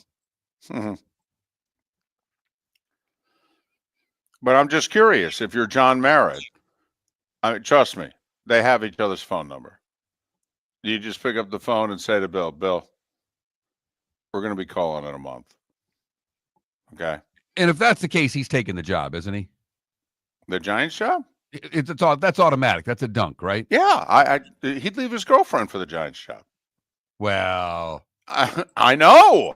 His 24-year-old girlfriend. And I'm willing to bet right now he'd leave her for the Giants job. love that he took her on the red carpet for whatever the event they were at. It's weird. Weird? It's just, but that's the job. I mean, come on, listen, we know they'd never do it. You and I would do it if we were running this franchise. We know they'd never do it. You're the Bears. I mean, they're not. off, That's why I don't even bring them up, because it's not going to happen. I know. But you know Belichick's love of history of the league. If the Bears called him, oh my goodness, he'd take the Bears job. But they don't want a strong-willed head coach to run their organization. They don't. Well, forget running the organization. I don't think they want a strong head coach. And by the way, we warned you, Bears fans. We warned you when you hired Kevin Warren as president. We did. Oh, well, he's not going to be in charge of business. Really? Really? You think? And we said, you think he thinks that? Okay, here's the deal. They hire Mark. All right? They give Mark the title, which puts him over me. All right? Mark's the business guy. Okay, play along. Mark's the business guy. I'm the broadcasting guy. Do you think Mark's going to call me into a meeting and say, listen, you just handle the broadcasting. I'm here to handle the business? Or do you think Mark's going to meet with me and go, listen, I was hired, mostly for business, but, I am president of this organization. I do have some ideas about the show and how things should go here on the station. How do you think that meeting's going to go? Well, David's going to walk out of the meeting and quit. Well, I'm going to start looking for my next job because I know that Mark has, politely indicated that he's going to be all over my stuff. And this ain't going to work. And sure enough, what do we find out? Ryan Poles ain't running the Bears. Kevin Warren's running the Bears. By the way, Kevin Warren is commissioner of the Big Ten. Yeah, canceled the football season. Remember that. He canceled it. Ohio State and Nebraska threw a fit, and Greg Sankey announced, well, we ain't canceling our season. At which point it was like, ruh-roh. And then Kevin Warren and the Big Ten decided they were going to play football again on a limited basis. Kevin Warren's involvement in getting USC, UCLA, Oregon, and Washington into the conference, yeah, he was on vacation in Europe. Fox and a few university presidents called him and told him what was happening with the conference going forward. Yeah. That's when Kevin decided I might need to get another gig. Right, because obviously they're doing this without me. And yes, he was hired to get the Bears a new stadium. But once he got the title, which said the only people he answers to are the owners, guess what? Kevin wants to, have his input on the football side of things. And apparently his first piece of business was when Jim Harbaugh called during the offs in January and said, hey, if you're getting rid of Eberflus, I'm interested. And Ryan Poles said, we can get Jim Harbaugh. And reportedly, Kevin Warren said, nah, we don't want Jim Harbaugh. You're right. Doesn't have enough of a track record for you, right? Never Forget won. college. No. Just look at what he did with San Francisco. You don't want that in Chicago. Why would you want NFC championship games? You've played in so many. Exactly. 4 years where his worst record was 8-8. Boy, I mean, Bears fans couldn't handle that.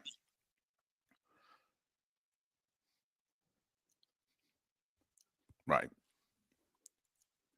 So we know Kevin Warren is not going to want Bill Belichick. We get it. They're hiring a coordinator. As they always seem to do. Now, it's why, by the way, if you're Ben Johnson, the Lions offensive coordinator, I mean, come on. I would not go work for this group in the Bears. No way. No way. Would not go work for them. I'm right there with you. And he's going to get offered a lot of jobs. I just don't know what job's the best one to take. And Chicago's got a lot of nice things that make it attractive. Yeah. I mean, they've got a young quarterback. They've got skilled players. They're going to have another high draft pick. Picks. Yeah. Uh-huh. They got money, the picks, and that roster's pretty good. It really is. I think that roster's in the upper half of the NFC. But I got to deal with Ryan Poles and Kevin Warren? Yeah, I don't think so. No, I'm good. I'll go somewhere else. Hell, I'll stay in Detroit. You just made all the Detroit fans very happy with that phrase. Yeah, I know that's not going to happen, but I would. Miller and Moulton. So, Belichick, North Carolina, you're running the show. You hiring him? Yes or no? Hey, don't laugh. If I'm the Jets, I'd hire him. Now, apparently he wants nothing to do with the Jets. Oh, Bill, can we go to lunch? Seriously, can we go to lunch? It's the same thing, though. You know, what's Pat Kirwan told us for years? Coaches like that interview owners. He's not going to work for that owner. Well, but if the owner says, listen, I'm going to be ambassador to the UK. I'm not even going to be here for 4 years. You're 72 years old. How many years do you think you're going to coach? Come on, you know our roster. Our roster's not bad.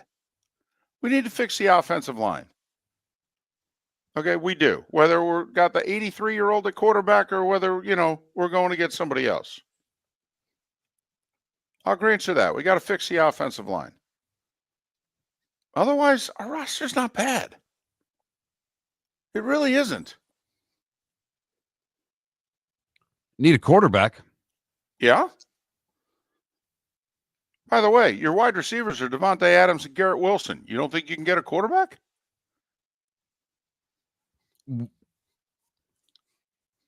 There's not a lot of quarterbacks out there to get. Okay. I mean, Sam Darnold coming back, I don't think so. Could you get Russ away from Pittsburgh on a one-year deal? Maybe. Well, it probably have to be. I would think Russ is going to sign a multi-year deal wherever he goes. But, I mean, it's interesting. I mean, what if Kirk Cousins just had the worst 4-game stretch of his career? You going to buy low on Kirk Cousins? And you still think he can play? Or do you think for whatever reason Kirk Cousins has just hit the wall and now he's shot? Because I think he can still play. He's just had the worst month of his career. I'm beginning to wonder. Okay. If that injury and just father time has caught him. He is mid-30s, I mean, And he's taken punishment too. He's been hit a lot. I mean, Eli got old overnight. Yeah, it happens. Happens to most.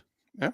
We've just happened to see Brady and some of we see these stars in all these sports, Brady, LeBron, Ovechkin, who are all a lot older than the normal player playing at a high level, and you think everybody can do it. Everybody can't do that. It's rarefied air when you're approaching 40 and can still play at a high level, or over 40 and can still play at a high level. I think Kirk may have hit the wall. And I'm a Cousins guy. Yeah, you and I both are. Is that a rough month? They've had a rough month. They really have. But they get the Raiders this week, and that fixes everything for everybody. I was going to say, if they can't beat Desmond Ridder and the Raiders, they're done. You can award that division to the Bucs, even if they lose in L.A. this week. Miller and Moulton. Willie Simmons, the new football coach at FIU. We're going to talk to him next. Pat Kirwan in 45 minutes. Where else but Miller and Moulton? This is historic. This Sunday, Swamp Buggy Racing returns for their 76th season in Naples. Let's go. Tickets are on sale at swampbuggy.com. And wow, they have kids' prices too. It's family fun and serious racing as this great Southwest Florida tradition lives on at Florida Sports Park off Exit 101 in Naples. 6 classes, swamp buggies, even Jeeps flying around the famed Mile of Mud. Get more details and tickets now at swampbuggy.com. Tickets available at the box office this Sunday. American Paint Supplies, for nearly 30 years, is your one-stop shop for all your coating needs. If you are a designer, a contractor, a professional painter, or a weekend warrior, American Paint Supplies is the place where experts go to get expert solutions. At 6100 Shirley Street in Naples off of Pine Ridge, American Paint Supplies delivers the best solutions with the best products with the best support. Meet Gene and his team today at American Paint Supplies. Call 239-566-2700. That's 566-2700 or online at AmericanPaintSupplies.net. The Cape Coral Police Department is growing. They are currently looking for police officers and are offering a $10,000 signing bonus to newly hired officers. If you desire a career in law enforcement, or if you are already in law enforcement and thinking about making a move to a better agency, think Cape Coral Police Department. If you're looking for a police department that is committed to excellence, that invests in the highest level of training, state-of-the-art equipment, and some of the highest compensation in all of Southwest Florida, then the Cape Coral Police Department is for you. Visit capecops.com. That's capecops.com. The world-famous cigar bar started as a neighborhood place in downtown Fort Myers, and now it's a brand, a destination, with 4 locations. The original place, Henry Street, Fort Myers, Gulf Coast Town Center, on Southeast 47th Terrace off the Cape Coral Parkway, and the Lounge on West 1st Street in Fort Myers. A place to go, whether you just need a relaxing drink and a smoke after a tough day at work, or a place to go celebrate. From relaxation to celebration, the world-famous cigar bar. Honey, you want to come out? I haven't seen you since Glass Doctor installed our custom shower enclosure. No thanks. Well, you can't keep eating breakfast in the shower, and laminating your magazines is getting expensive. You remember we have guests coming over tonight, right? Oh, I'm sure they'd love to see the shower. It's our neighbors, and I highly doubt they want to be hanging out in our bathroom. The shower is so good, you'll never want to leave. Visit glassdoctor.com today and schedule an appointment online. Is snoring bothering your spouse? Would you like to sleep in the same bed again? Do you know that snoring can affect your sleep cycle and cause lower testosterone levels? At Sleep Treatment Direct, we have easy solutions. We have a simple laser procedure that can improve snoring in 10 minutes. If you would like to get back in the same bed or are looking for a natural way to treat low testosterone, give us a call at 239-444-1741. That's 239-444-1741. Or go to sleeptreatmentdirect.com. That's sleeptreatmentdirect.com. Sleep Treatment Direct. Sleep safe and sound. This is Miller and Moulton.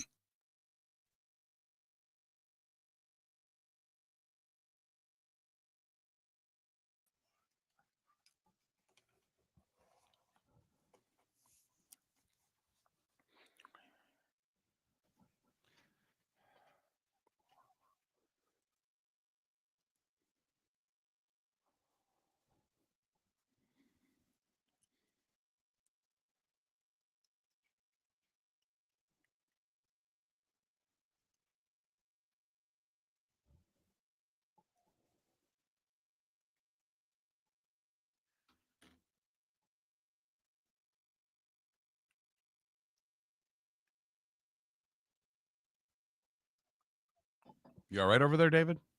Yeah, why? Oh, you just had a look of concern on your face. No. Okay. I was maybe in thought. That could have been what it was. Your face gets a look about it. I used your line. One of the moms that I'm friendly with on soccer she had a T-shirt that said something to the effect of, when you talk, please don't worry about my facial expressions, basically. Gentle in the face. I'm like, so you're not gentle in the face? She's like, no, I'm not. No. That's really important with some people. I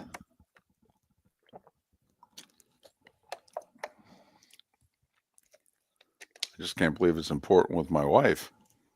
I looked at her like, you've known me for over 30 years. How could you get involved with me and have it be important?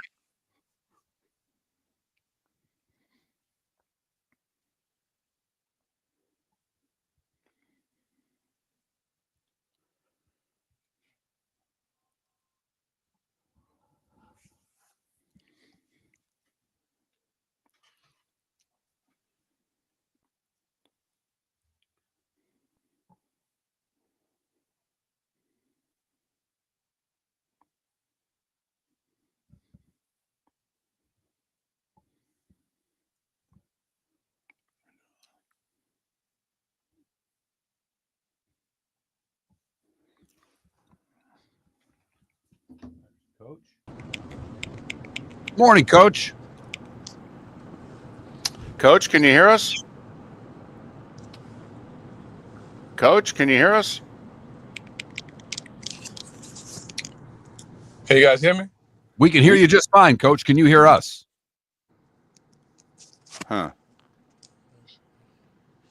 We can hear you. Hey, can you guys hear me? We can hear you. Can you hear us? Can you hear us, Coach? I don't think so. What's going on? It's 2 in a row. I don't get this. Yeah, but it worked with David when he. I know.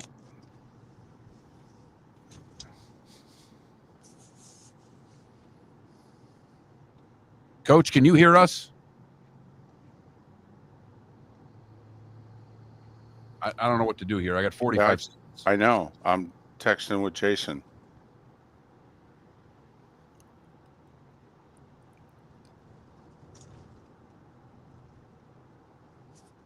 Coach. Okay. Jason can hear us, by the way, and he's connected. So.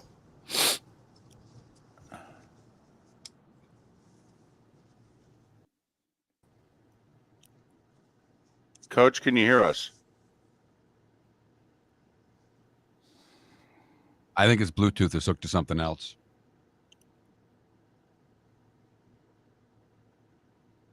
I don't know what to do. We're going. Yeah, I know.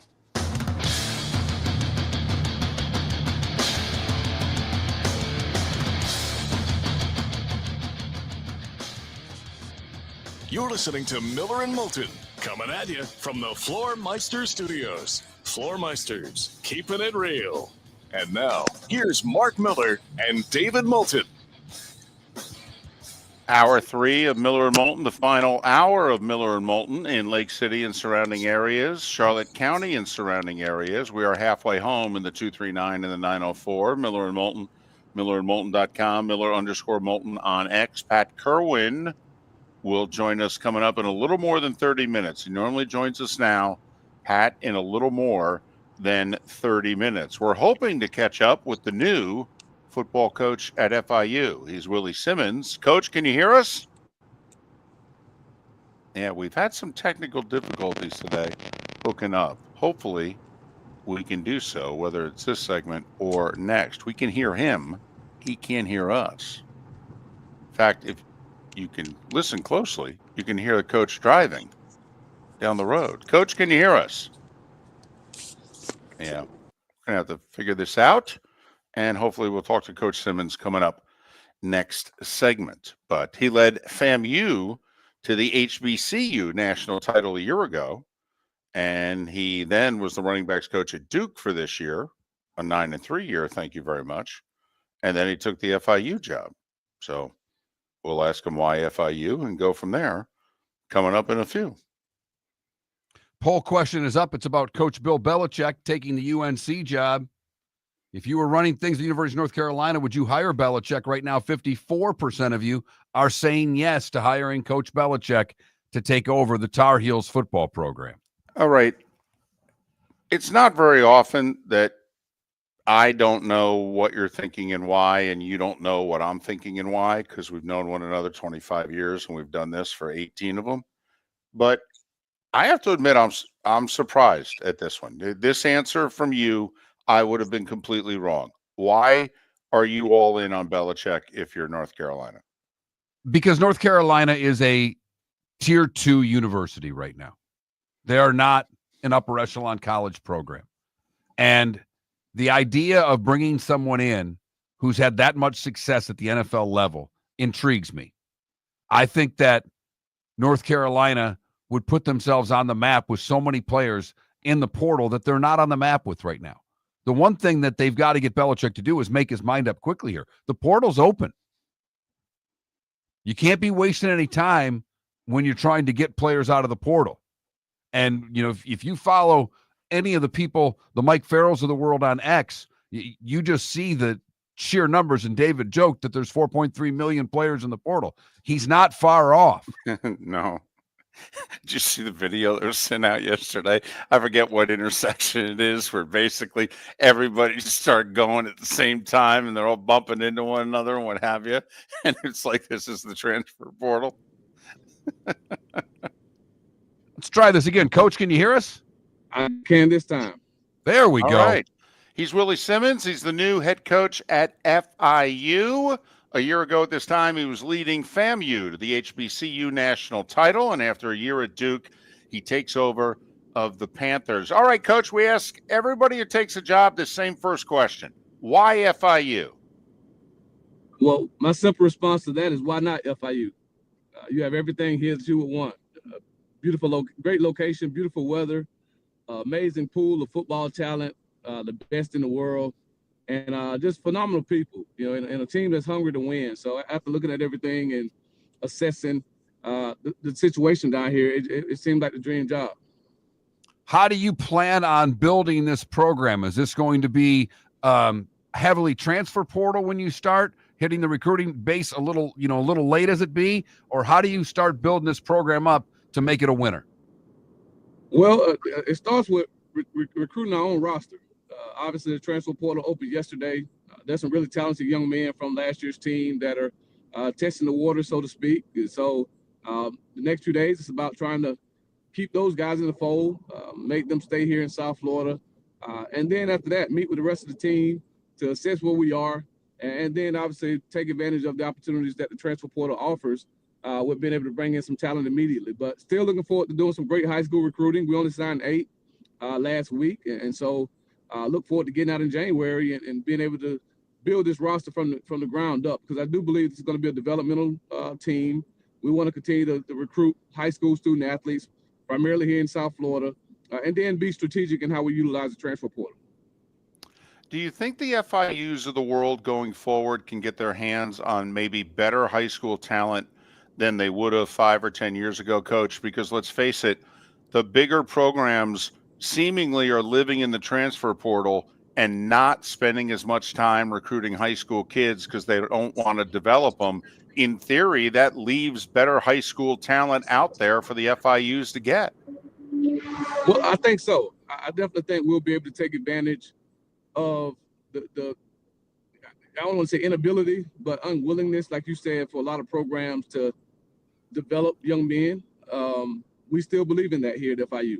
Obviously we want to take guys and get the most out of them. The luxury that we have here is, we're not a Power 4 blue blood that our fans are going to be looking at what we're doing on signing day, trying to make sure we sign a top 10 class. We can go out and sign the young men fit FIU. And they may be a 2-star, but they may be a 2-star offensive lineman that's 240 pounds, but we feel in 2 years will be 285, 290, and is a guy that can end up playing in the NFL. We're going to be able to get those diamonds in the rough, to be able to evaluate the guys that we feel make this team whole. And that's what I'm looking forward to, ground running, really being diligent in our recruiting efforts, getting to know all of these coaches down here on a personal level, but building this roster the right way and not necessarily falling temptation to what someone from Rivals or 247 or On 3, all these other guru recruiting sites think about young men. We're going to do our own internal evaluations and get the best guys that we think make this program better. How do you turn a 2-star into a 4-star? I mean, that's basically what you're saying, is getting that 2-star kid and then developing where he can play in the league on Sundays at one point. How do you turn a 2-star kid into that 4-star kid, if you know what I mean? Well, I think it's about making sure that he has all the intangibles. Obviously, if we sign a developmental player, that means that we've seen something physically from him that makes us believe that he'll be a great football player. So again, he may be a little bit underweight. He may be a little bit shorter than what some bigger schools may want him to be.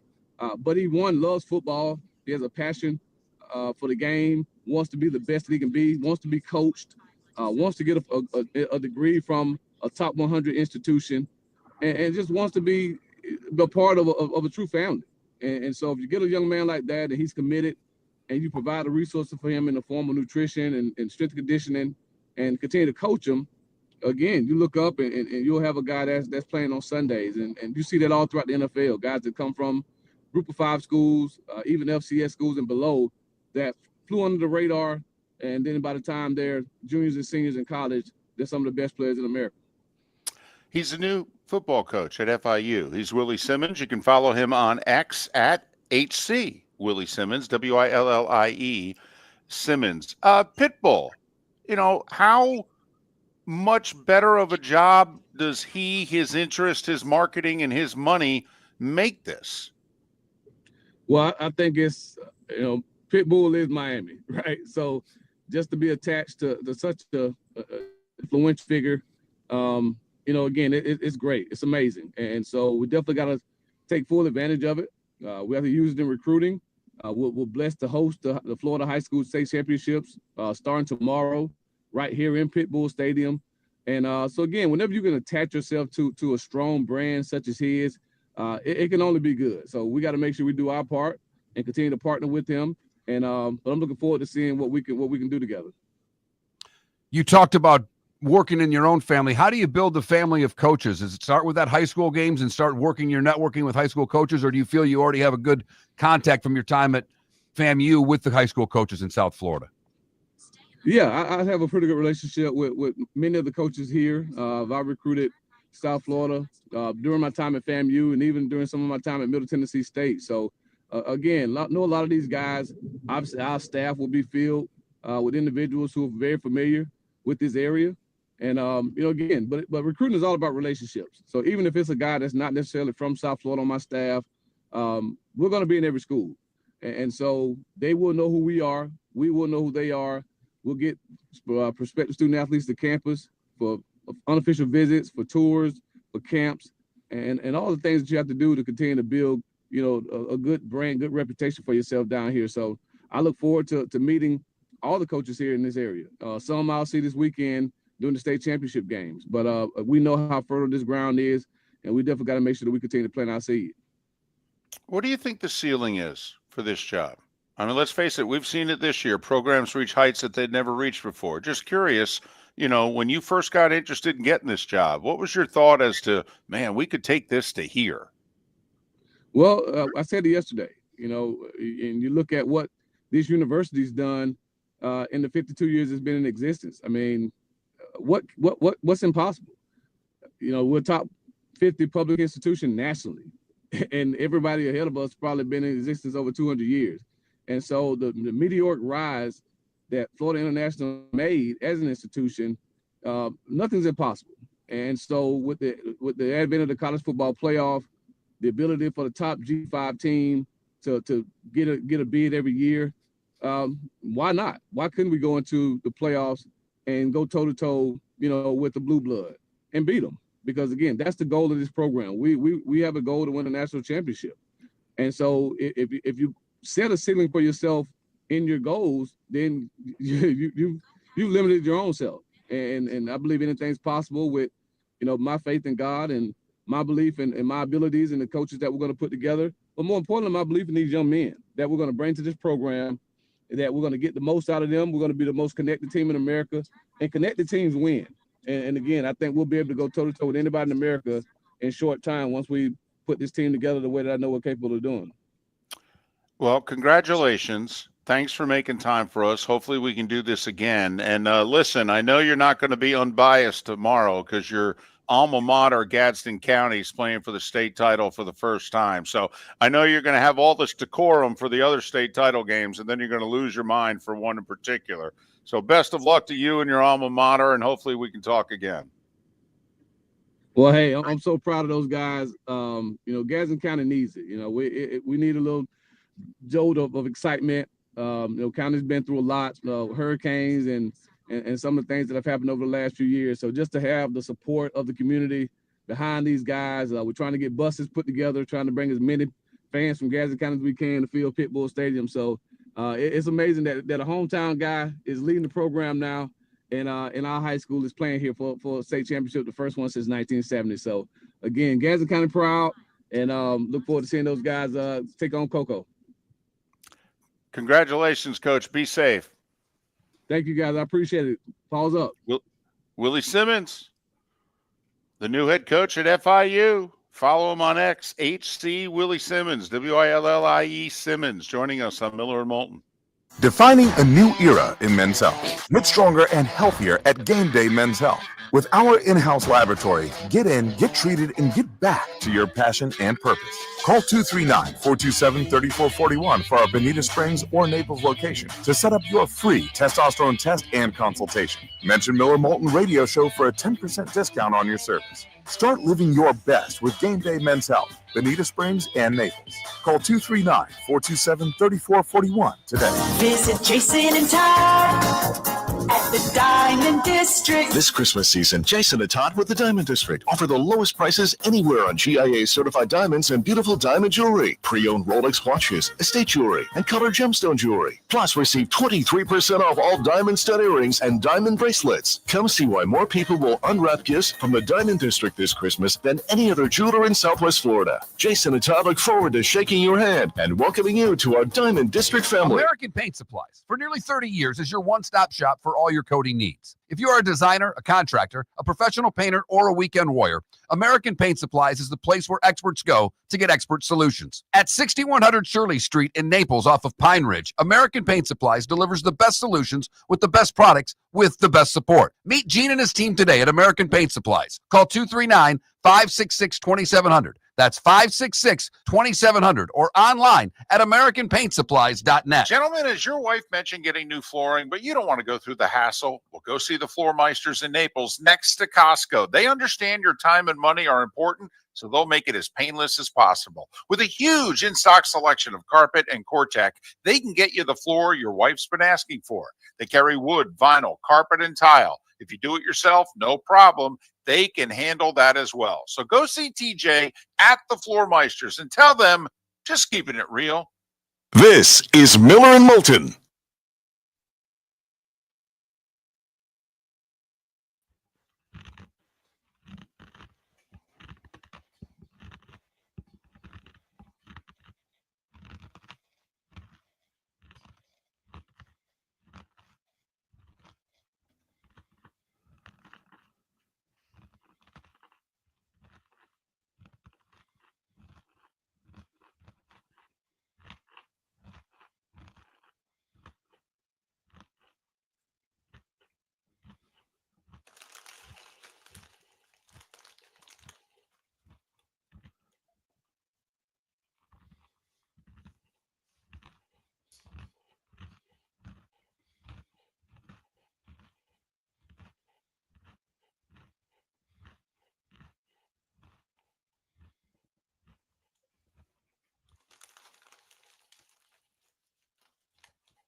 Yeah, what is that? A scorigami or something like that? Isn't that what it's called?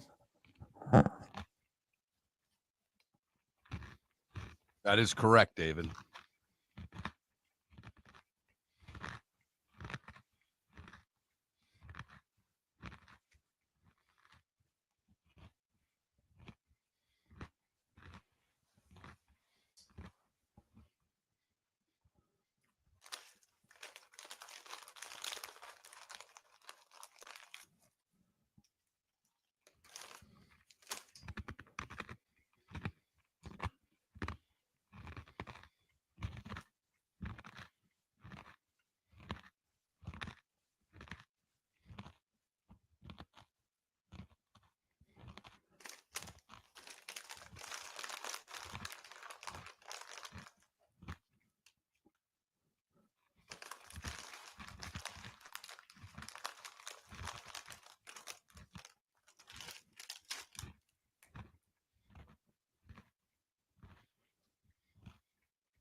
Well, first off, Gunner needs to be fine.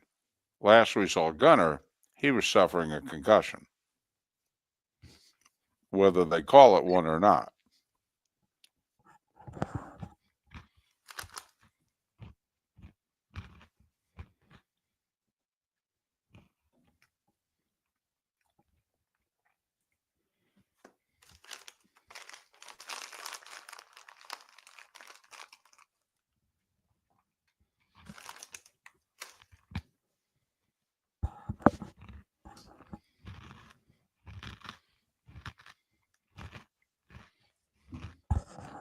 Well, first off, Sonny, you have a better chance of getting Republicans and Democrats to agree on something than you do of getting injury information out of Kirby Smart in Georgia. I mean, seriously. I mean, Kirby's not evasive. And Kirby's got a little urban in him, too. Kirby can lie. Kirby's good at it.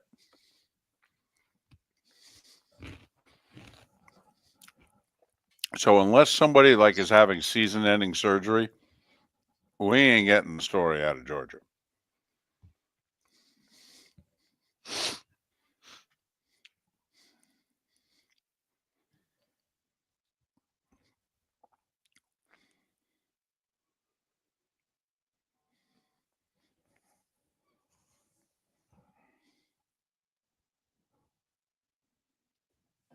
Yep, my mom gave the Willie Simmons approval. She likes him. She's like, get him on more. Mom, us asking is never the problem.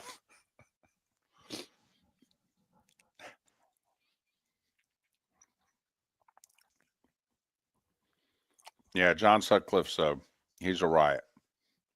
Good dude.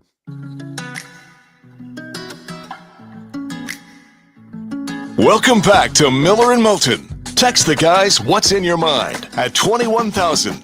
That's 21000. And now, here's David Moulton. 21 minutes past the hour. Pat Kirwan to join us in about 15 minutes' time here on Miller and Moulton. Our poll question involves Bill Belichick and the North Carolina head coaching vacancy. He wants it. You're running things at North Carolina. You hiring them. Mark's Vote like, is swinging in my favor, David. It always is. Golly.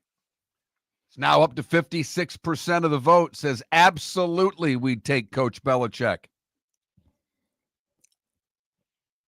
I'm curious why it is you think he'll be a successful recruiter.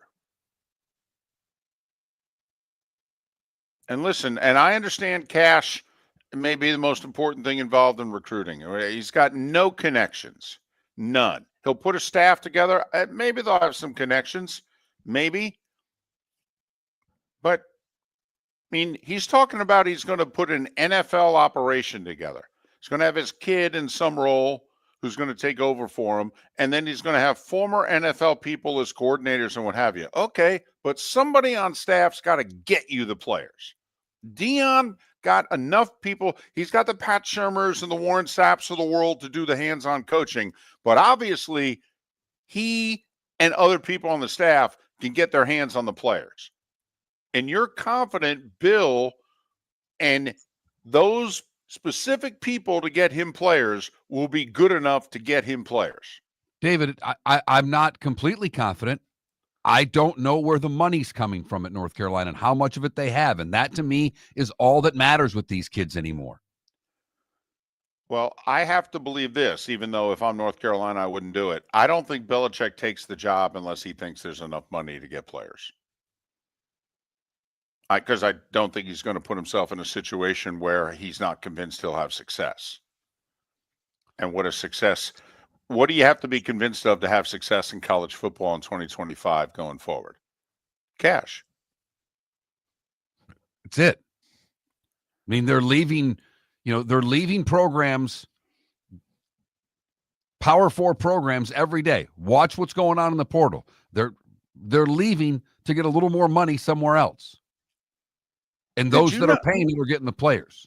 I'm sorry, Mark. Did you not find it funny late last week in which literally schools were announcing that they were re-signing players, that they were proudly announcing, we've kept quarterback so-and-so in the fold for next year.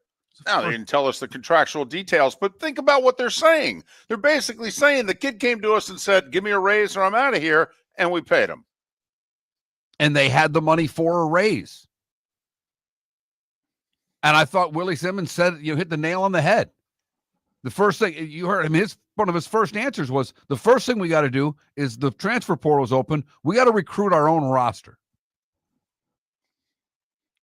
That's the damnedest thing I've ever heard. But that's a fact in today's college football. You got to take care of your own first to make sure they don't leave. Then you've got to be able to recruit, whether it's high school kids and then the portal. See, I think you'll do fine in the portal. I don't know how well they'll do with high school kids. I don't, David.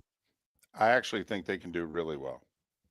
I think there's a crisis that is on the verge of happening with high school recruits in football.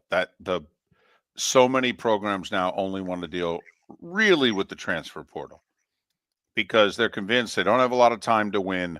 And I want players that are already at least half developed, if not fully developed. So, and people that I know can play at this level. I've got tape of them playing at this level. That's who I want. And it's happening in other sports at the high school level in which there just are not scholarships being offered anymore. And I think it's happening now at the football level. I think you can raid. Now, I don't think you're going to be able to do like Urban did 15, 17 years ago, where he basically had a state championship team from Lakeland all decide they were going to go to Gainesville. But I do think the FIUs of the world in other recruiting rich states could truly get a group of kids who may be 2- and 3-star type kids, if you know what I mean, and say, why don't y'all just come here? We can win here. And I also think the other part of this is, and I don't know how well Belichick will recruit high school kids, but I think you'll be able to get enough of them.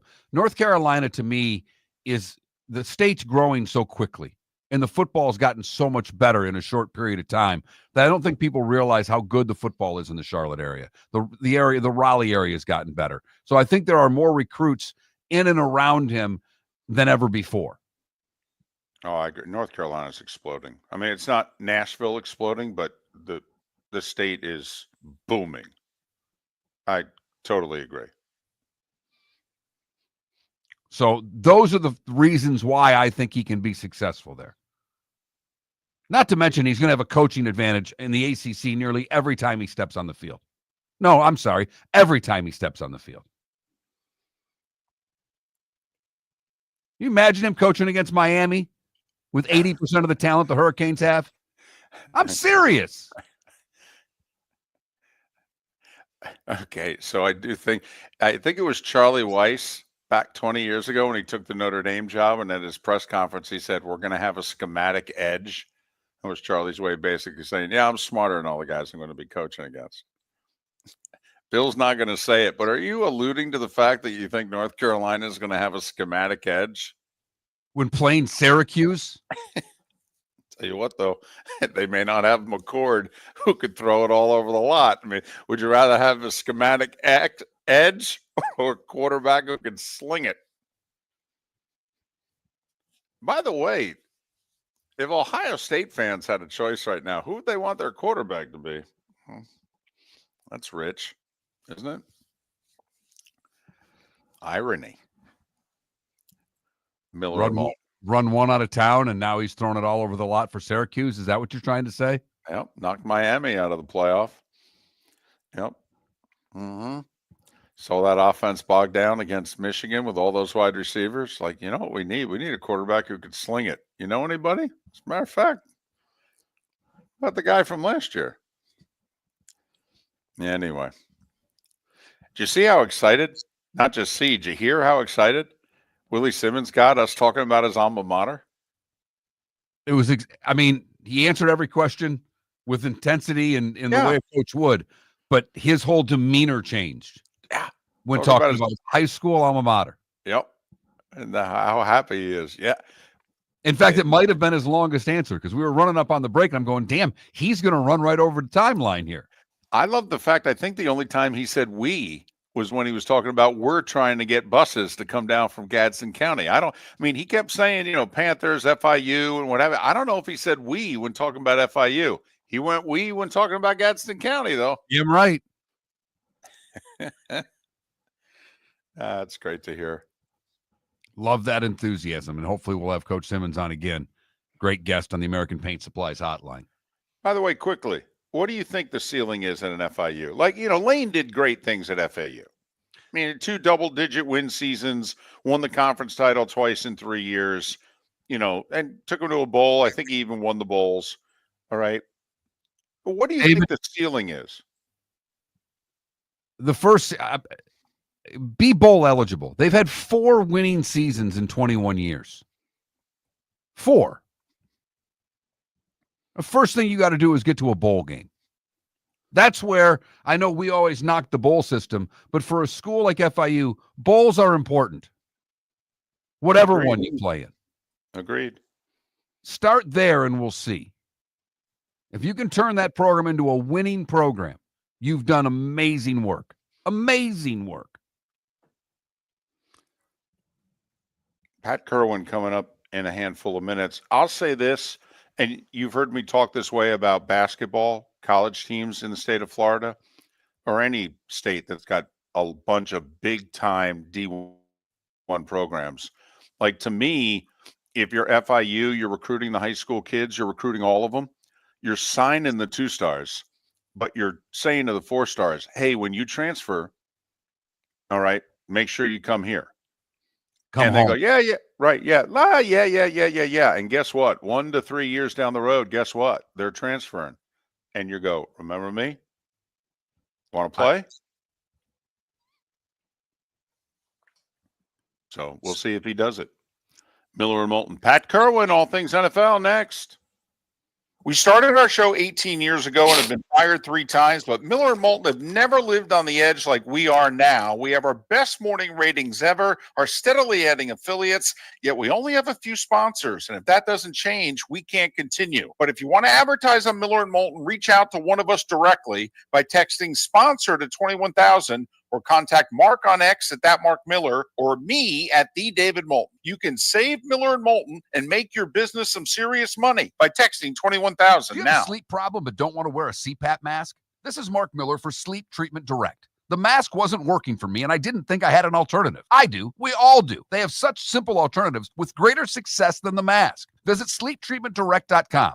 That's sleeptreatmentdirect.com. And if you are like me and your CPAP machine isn't working for you, it's time for a change. Call 239-444-1741. That's 239-444-1741. Sleep Treatment Direct. Sleep safe and sound. American Paint Supplies, for nearly 30 years, is your one-stop shop for all your coating needs. If you are a designer, a contractor, a professional painter, or a weekend warrior, American Paint Supplies is the place where experts go to get expert solutions. At 6100 Shirley Street in Naples off of Pine Ridge, American Paint Supplies delivers the best solutions with the best products with the best support. Meet Gene and his team today at American Paint Supplies. Call 239-566-2700. That's 566-2700 or online at AmericanPaintSupplies.net. Mark Miller for Molly Maid. Why Molly Maid, you ask?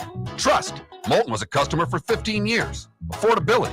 Didn't I just say Moulton was a customer for 15 years? Worry-free services. Our professional house cleaners are fully insured and a 24-hour warranty. Call Molly Maids today at 239-774-5839. That's 239-774-5839 or online at mollymaid.com/FTMYERS. That's mollymaid.com/FTMYERS. This is Miller and Moulton.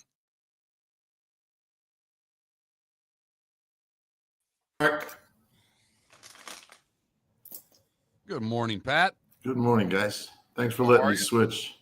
Good. I just got done with the Madman. When you said that, I'm like, I want him after. Yeah. I don't want him before Coach Campbell. I want him after Coach Campbell. Yeah. He was priceless. You know, it's early in the morning and he was like up for a while. I'll tell you what, that Raheem Morris, he's a straight up dude. Yeah. I listen to that. I listen to you every day. It's on my way to pick my daughter up. So I get about, 40 minutes each way now to pick her up with traffic. But I mean, to lose 4 in a row and just handle himself the way he does, he's a pro. Yep, he is. And he was like that as a kid. He played at House Show and he was there after I left, but I got to know him very well. He's a really smart guy. And last week he said to Jim, "Come on, Jim, stats are for losers. We're losing because we're not playing real well. It has nothing to do with I love it because Jim tried to sugarcoat the quarterback and he just buried the quarterback. Yeah, he did. Buried. And he said, I told the quarterback this too. He wasn't saying to something else. No. He told the quarterback right to his face. Yep, that's how he started. It's exactly what I said to him, and then he told you guys. I thought, I've happened to get that interview. I always hear him, and I really, really enjoy him. Well, they'll send me I don't know if Mike's up yet, but he'll send me over the Dan Campbell. I'll just email it to you so you can listen to Dan. Oh, perfect. He goes. Oh, I have a question said, for you, but I don't want to ask on air because I don't know if you know the answer. But one of my sponsors sent me a text saying, "Do you know if the amount of penalties in the NFL are up this year to last year?" Well, I can check that, but I don't think they are. Okay. I was keeping tab on the defensive pass interference because that's the one that ruins games. Going into last week, there were 230 of them. And there was only 49 offensive pass interference. So that was right on pace for where they normally are. So pretty similar. Yep. And the league tracks that. And so there are things what they call point of emphasis. And after they get a whole wave of them, then they kind of back off it for a while. They don't like the complaining. Hello, David. Well, good morning. You have a frozen screen, I think. Oh, no, there you are. You're moving. You're kind of glitchy. Huh. Not voice-wise, just picture-wise. Right. That's all that matters, as long as the voice comes through. Exactly. That shirt you're wearing, is that A for Army? No, A for A Sun. It looks like a Star Trek logo. Yeah, it's not really in the screen, but when you lean back that time, I saw it and I said, "Oh, black shirt, gold A." Right. Yeah. Black Knights of the Hudson. What a scene that was. Yeah. I'll be in D.C. this weekend for the game. Nice. I don't think Trump's coming to the booth because we haven't heard anything yet. And usually, although, he can do things last minute, but usually by now, if he's coming to the booth, the Secret Service have reached out. We have to send our life to them. Yeah. So my son-in-law, Kevin, was graduating from Annapolis. He came to give the speech. And at the end of the speech, the helicopter was waiting for him to go right back over to the White House. And he goes, "You know what? I got plenty of time today. I'm going to stay and shake the hands of every graduate." I'm sure Secret Service was pissed.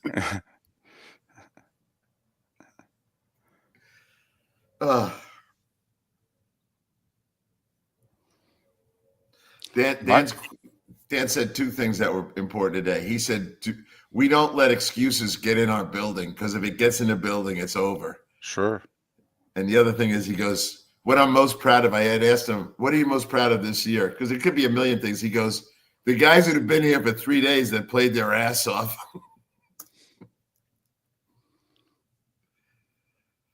He called them savages.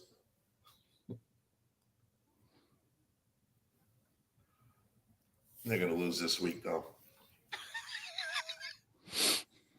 I think so, too. They're missing the whole defensive front. How are they going to stop?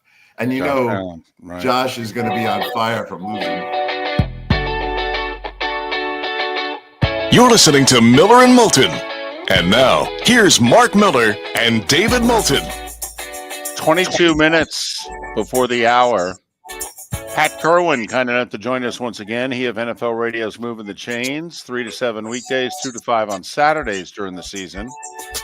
And then Sundays, he's part of CBS's NFL Today show. They'll be in Detroit Sunday for the Bills and the Lions. Who knows? Could be a Super Bowl preview. Pat joining us courtesy of Pinchers, Tampa to Key West, all points in between. Pinchers where you can't fake fresh, and he does so on the American Paint Supplies hotline, your one-stop shop for all your coating needs. So just kind of curious going forward, the situation in Philadelphia, where clearly the skilled players, not named Saquon Barkley, are frustrated with their quarterback and his play. And then some other guys on the team have commented about it and taken their comments back, etc.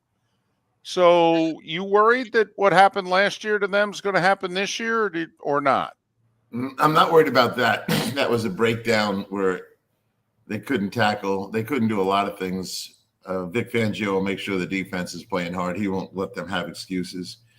Look, the quarterback is exactly who was benched in Alabama. He's an athlete. He's smart.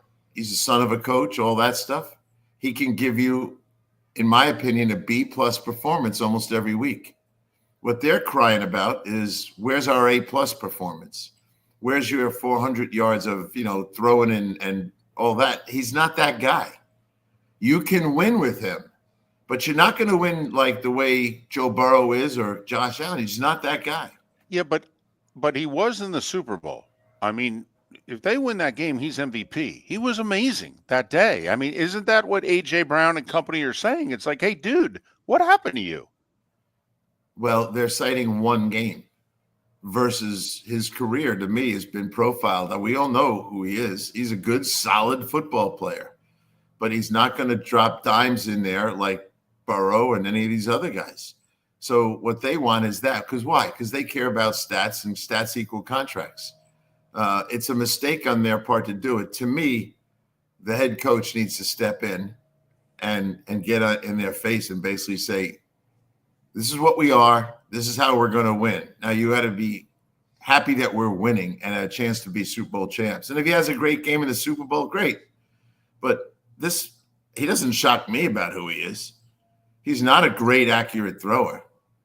We're not going to see him do the thing Stafford did last week, dropping that ball right over to Puka with two toenails on the sideline. He can't do that. And those guys want that? Good. Let your contract expire and go somewhere else. Oh, that's right. You might not even make the playoffs. Pat, is Kirk Cousins just going through a bad stretch, or has Father Time caught up with him with the injuries and being the age that he is? Are we seeing the decline of Kirk right before our eyes these last 4 weeks? I think we are. His mobility was never great.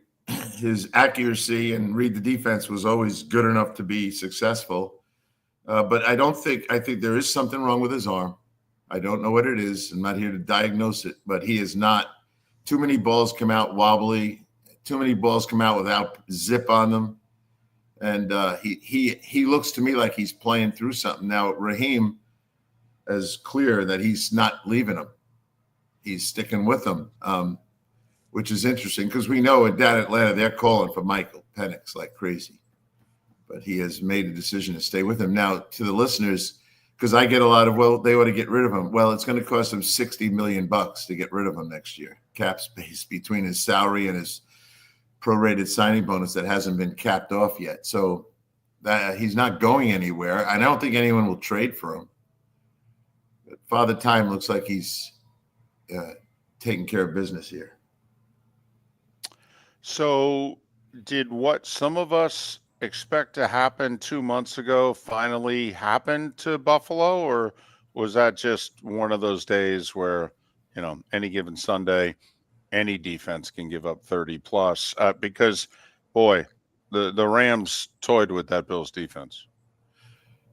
Well, they couldn't stop Stafford. And when Stafford's throwing and he's got those two big weapons, those two wideouts, it's going to be a problem. Remember, he can reduce you to your corners. He can make the pass rush ineffective if you can block it, which they did. And he can make your two corners basically subjected to Puka and to the big guy. So, yeah. But, I remind everyone, all the Ram fans are calling in like they're going to storm the gate now and be the team to beat. They got 6 losses for a number of reasons. And so I do like them. Do I think they can catch Seattle? Sure. They beat Seattle once already. They could catch them. Seattle's got a rough schedule coming up, but I don't think they're really going to go to the promised land here. Is Buffalo going to hold on to the 2 seed in the AFC, or the Steelers going to overtake them? I would think they're going to hold on to it. And I think it starts this week. They got a very interesting game in Detroit. We will be there live. David's been broadcasting that for us, but I think that the injuries are so significant in Detroit that 2 things are going to happen. They'll hold on to the number 2 spot, Buffalo, and then I think Philadelphia is crawling right on top of the number 1 spot over on the other side. By the way, we had someone in our Twitch chat room before the interview started saying, hey, is it crazy if the Lions called up Ndamukong Suh? Because remember, a year ago at this time, Suh was still, if it's the right team in the right situation, I might suit up for a month and get ready for the playoffs. I mean, You think about it, I mean, the Chiefs just signed a retired corner yesterday. I mean, if you're the Lions, you call Sue? I would. There's a couple things about Sue that we all know. Number one, he'll be in phenomenal shape. The guy does not get out of shape. Number two, he'll be the strongest guy in the weight room the day he gets there. Number three, he is exactly what they need right now to help out inside. And you could get, I think Dan calls these guys. I asked Dan Campbell recently about what's he most proud of. And he said, right quick as he could answer it, he said, the guys who are here for 3 days that play their ass off. That was his quote. So they've been bringing, look, Jamal Adams couldn't stop talking about what it felt like to be on a Lions football team. So yeah, would I call Sue? Absolutely. And this is his style. Nothing before Thanksgiving. And Right. really, Christmas would be perfect. Yeah, and 30 snaps. Yeah. And they would be forceful snaps. He can power rush just about. He wouldn't power rush Penei Sewell at practice, but he'd get everybody else and destroy him. So you don't think they hold on to the one? Do you think they win the division? Because if they get beat by Buffalo, Minnesota's right there on their heels, and they still play one more time. Yeah. I do think they hold on to the division because they can score like crazy. And if they're going to play Minnesota, anyone indoors, they can put 35 on you. And I do like that they go for it on fourth down because they're this. Look, I went through their IR list today just to remind myself of how beat up it is, and then how many guys can't even practice. And it's all concentrated in the front seven. If you look at it, the guys like Comiskey, real valuable guys that have roles, they're all on IR. And now you look at the front. I mean, his number one and best player left is Za'Darius, who he rented a month ago. So they're hurting up front. Now, I give him a lot of credit because he does know, and I love when people say they shouldn't be going on for it. He knows his defense can't. What do you think he's going to do this week? Do you think he wants Josh Allen on the field? He's going to take every chance he can on fourth down again.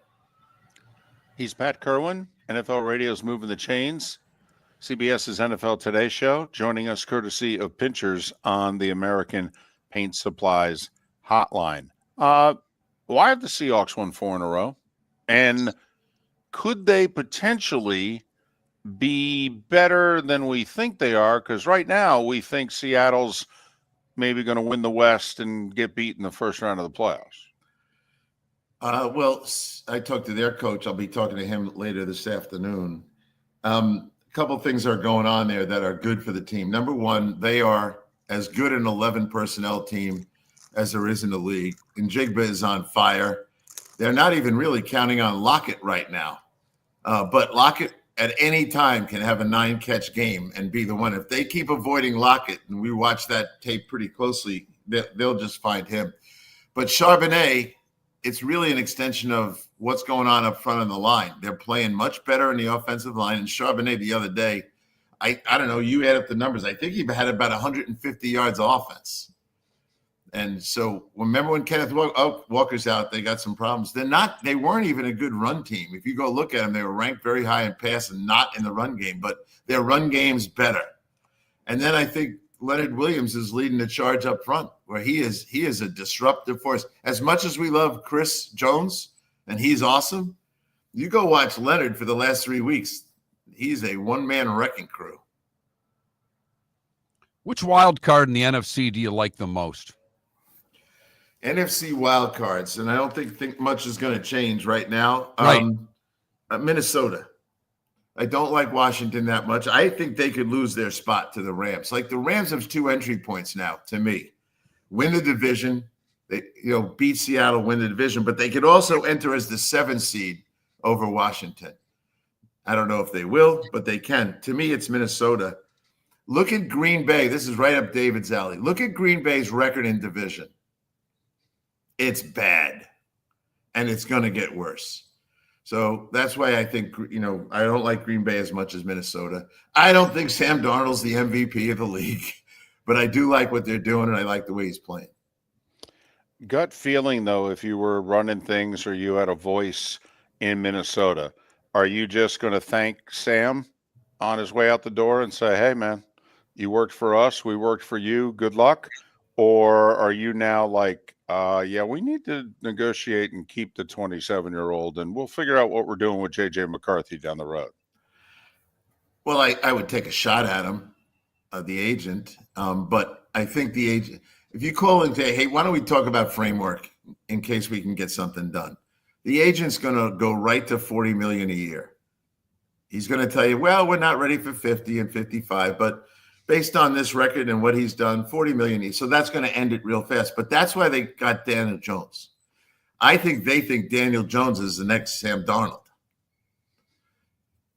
They try to lock him up on a reinvent your career. You could sell that to him.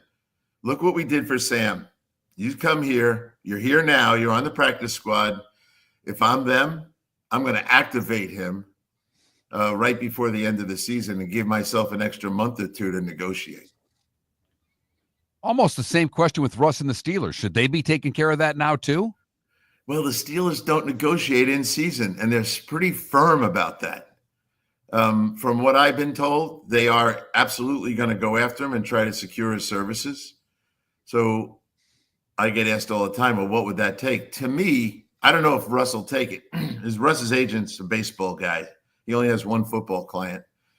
But to me, it's Baker Mayfield's deal with 20% on top of it. And that's what I'd offer him. And I think the guy, Bill Cowher spent a lot of time with Russell last weekend. And Russ is very happy. And he's the Denver thing has helped him understand happiness counts in this thing. And he's happy. Well, my understanding that the Baker deal was 35 a year, so 20% on top of that would be 42 a year. And you think he'd sign for like $3 and $1.25? Yeah, because I don't think he needs the money, and I know he's, the experience in Denver was so bad and so distasteful to him that he thinks, and he was very clear with Bill. Now he's talking to Coach Cowher. I get it. They talked for a long time. And Bill walked away from that thinking he wants us and we want him. Can he make more money at the Raiders? Yeah. Do you think he wants to go to the Raiders? Well, and I think, Pat, that whether it's the Raiders or anything, we were talking about coaches and, whether or not Belichick gets this North Carolina job or not, there are a lot of jobs, and you've put this on us over the years, that coaches, big-time coaches, interview owners. But there are a lot of these jobs that are very suspect. Chicago has a bad ownership group. The Jets have a bad ownership group. I mean, there are a lot of these jobs that they're stuck with getting coordinators, in my opinion. Don't you think? Yeah, I agree with that. And they're going to have to take, and the coordinators will all say yes. But we have 3 openings. 2 of them don't need a quarterback. The Jets need a quarterback. And I don't know if a guy like Russ would ever think that's a good place to go. Boy, it'd be funny. Would Sam go back? All right. My goodness. Where I like Sam? The guys I talk to think he's going straight to Tennessee. Mm-hmm. And they kind of lock that up. They're not coming off it. Yep. Okay. And I said he ought to be going to the Giants. And someone said he reminds him too much of Daniel.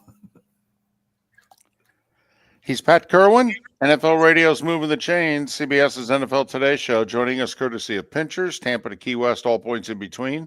Pinchers where you can't fake fresh, and he joins us on the American Paint Supplies hotline. Pat, thanks for making time for us and around your busy schedule. We always appreciate it.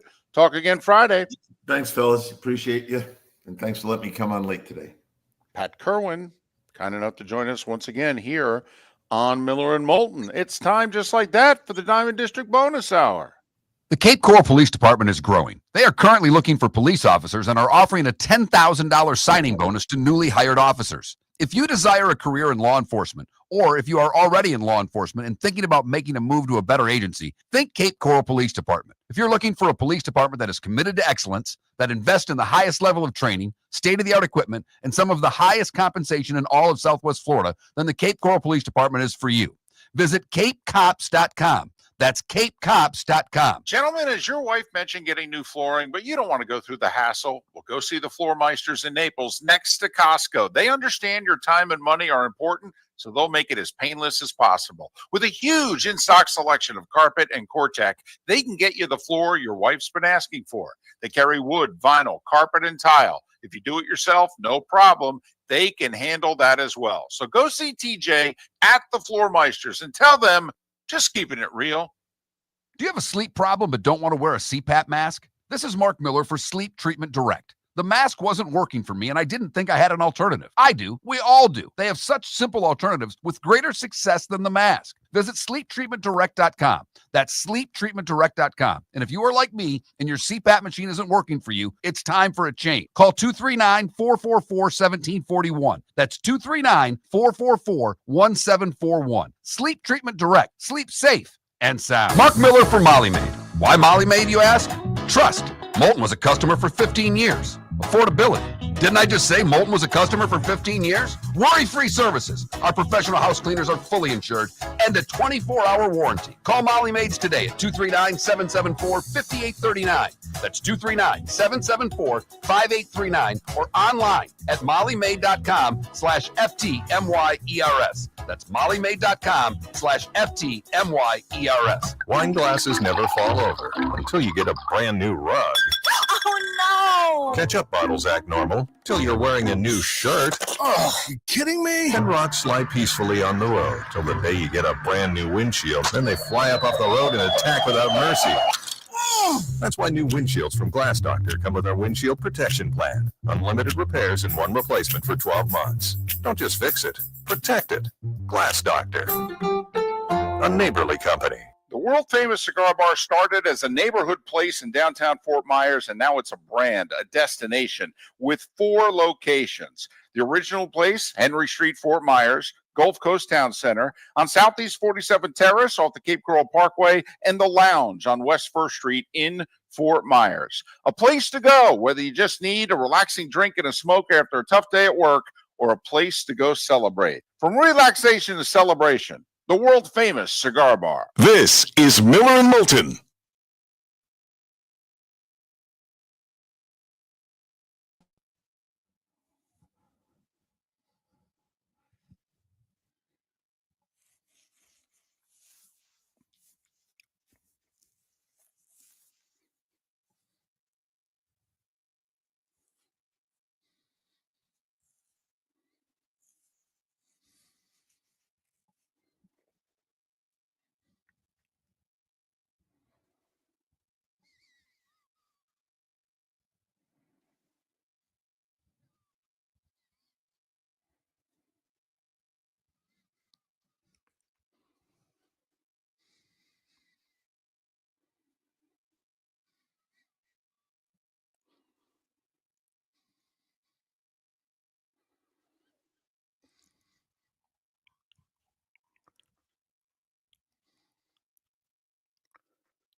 That hour flew by.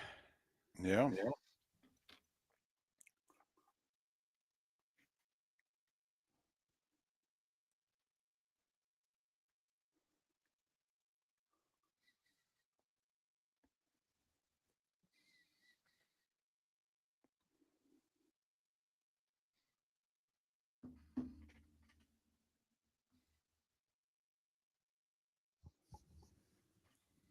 We have 120 votes on this poll question. That's a lot for us.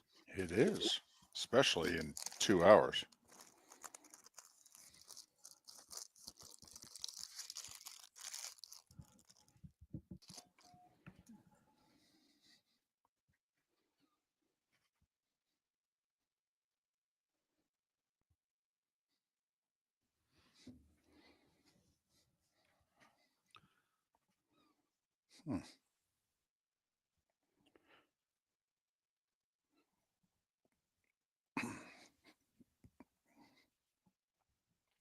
Wow. Wife's taking money out of the bank. Huh. Be darn. It's a little early for that. Usually she waits till 10. Yeah, just hitting the bank early, are we?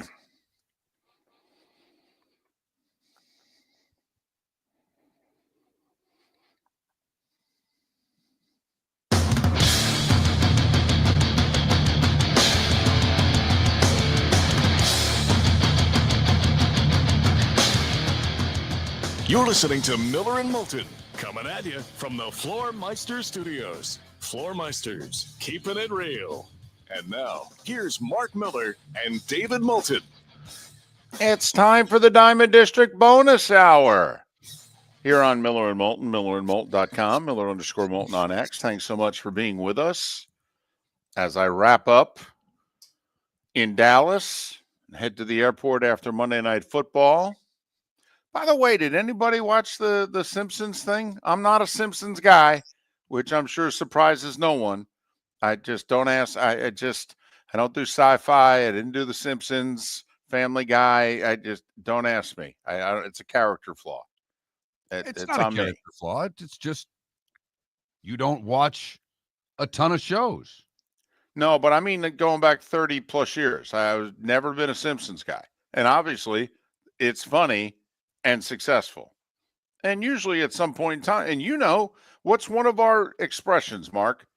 Funny is funny. We like funny. Doesn't matter who it's at the expense of either.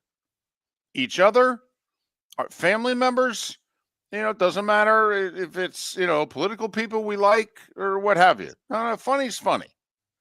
And we like to laugh.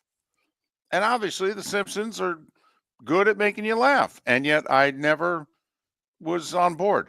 And I like The Simpsons. I don't watch it regularly. I'll watch a repeat here and there, and I don't stream it or anything like that. So I'm not nuts into it like some are, but I had zero interest in one. It was ESPN Plus and Disney Plus. Right. So you had to go to a little work to find it. It wasn't just on another channel. Right. I have the luxury of 2 TVs where I watch games, so I could have put one on. My Red Wings were playing last night. They got TV number 2. I understand. But I had zero interest, and I liked The Simpsons. I thought the whole idea was hokey. I'm not exactly sure who they're trying to get, because The Simpsons is a show for adults, not kids. So who are you trying to get to your audience? While I don't watch the Nickelodeon slime game, I understand the reason behind it. The NFL audience is older. They're trying to make it younger. They're trying to appeal to kids. I get it. Mm-hmm. I didn't get the whole idea of the Simpsons thing. It didn't make sense to me. I have to admit it threw me, because when you think Simpsons, what do you think? You think Fox. Yeah. So the whole thing that it was a Disney deal with, ABC, ESPN, ESPN Plus, Disney Plus, the whole thing, I was like, wow, this is weird. It's the reason, by the way, that the game could not be flexed. And if you think about it, it was 4-8 against 5-7. And yet there was no consideration given at all to flexing the game. And you could say, well, it's the Cowboys and they bring a large audience. No doubt. But we flexed out of a Chiefs game last year. Mahomes, Kelsey, Taylor Swift, the Chiefs. We flexed out of a Chiefs game in December last year because they were playing the 3-win Patriots. And we just thought, well, this game's not going to be that competitive, or people aren't going to be that interested in it. And yet they decided not to flex out of either game for next Monday night, or were they unable to? No, we could have. I believe we could have, but you got to remember, it's kind of like last night. forget the whole, Simpsons thing in which it was designed around the Bengals and Cowboys, so we couldn't at the last minute flex out because that would have totally ruined the whole Simpsons thing. But, the Cowboys are a draw, whether they're good, bad, or indifferent. The Bears are a draw. Even as a grease fire, the Bears are a draw. Never mind the fact that the Vikings might be one of the 5 best teams in the league. They certainly are by record. So, and as for the other game, I don't care about that one. I'm not at it. That was the one I was referring to. Right. You mean the Falcons and the Raiders? Right. But as the B game, I guess it is what it is. And I don't know exactly what they could have flexed to if they wanted to. So I was just curious. For a doubleheader on Monday night, it lacks a little. Three of the 4 teams have losing records, and you would think with flex scheduling they could do a little better than that. I believe all the buys are done, right? Yes. The other thing that just happened, everybody's now had their week off. So we got 4 weeks left, 4 games, 4 weeks for everybody. So there you go. As you mentioned earlier in the show, Vegas is on the clock. The Giants are just behind, strength of schedule-wise, 5 1/1000ths of a point separating the Raiders and the Giants for the first overall pick. So this could fluctuate as we go down the rest of the season. So what determines it, whether or not you played a weaker schedule or a stronger schedule? A weaker schedule. Okay, well, then the Raiders are playing the 6 and 7 Falcons, and the Giants are playing the Ravens. So the Raiders' stance, if you will, should get stronger this week then. Yes. Okay. And the Giants also have the Eagles on their schedule as well. So I would think the Raiders have the Chiefs left, because if so, trying to think of teams with really good one-loss records for the Raiders. Well, if they're in division, everybody's got a winning record but they've got the Falcons. Oh, no, they've got a terrible schedule the rest of the way. They've got the Falcons, the Jags, the Saints, and then the Chargers. So if they lose out, then they should have the number 1 pick. But they do play the Jags, and they host the Jags. Oh, wow, boy. There's television dynamite right there. No doubt. Combined for 5 wins right there. And it's at the 425 slot, too, because at some point they envision this game being on television. Remember late in the year when the games used to go to NFL Network? Boy, Jags at Raiders had NFL Network written all over it. How do you move that to a Saturday? Miller and Moulton. They selected the 4 Heisman finalists yesterday. And it's funny, the quarterbacks are afterthoughts, which just goes to show you what an amazing year this has been. And I'm saying that, I'm not being flippant, I'm not being sarcastic. I hope it didn't come off that way. I mean, it's the quarterback position. I mean, is there any other position in the sport, quite frankly? Doesn't the quarterback win all the awards? Certainly he's won the Heisman, since Derrick Henry, the last non-quarterback to win the Heisman? Or is it? No, there's been one. Well, no, Devontae Smith won it. Derrick Henry was the last year. It was first and second were non-quarterbacks. Gotcha. That's my mistake. There have been a couple since then.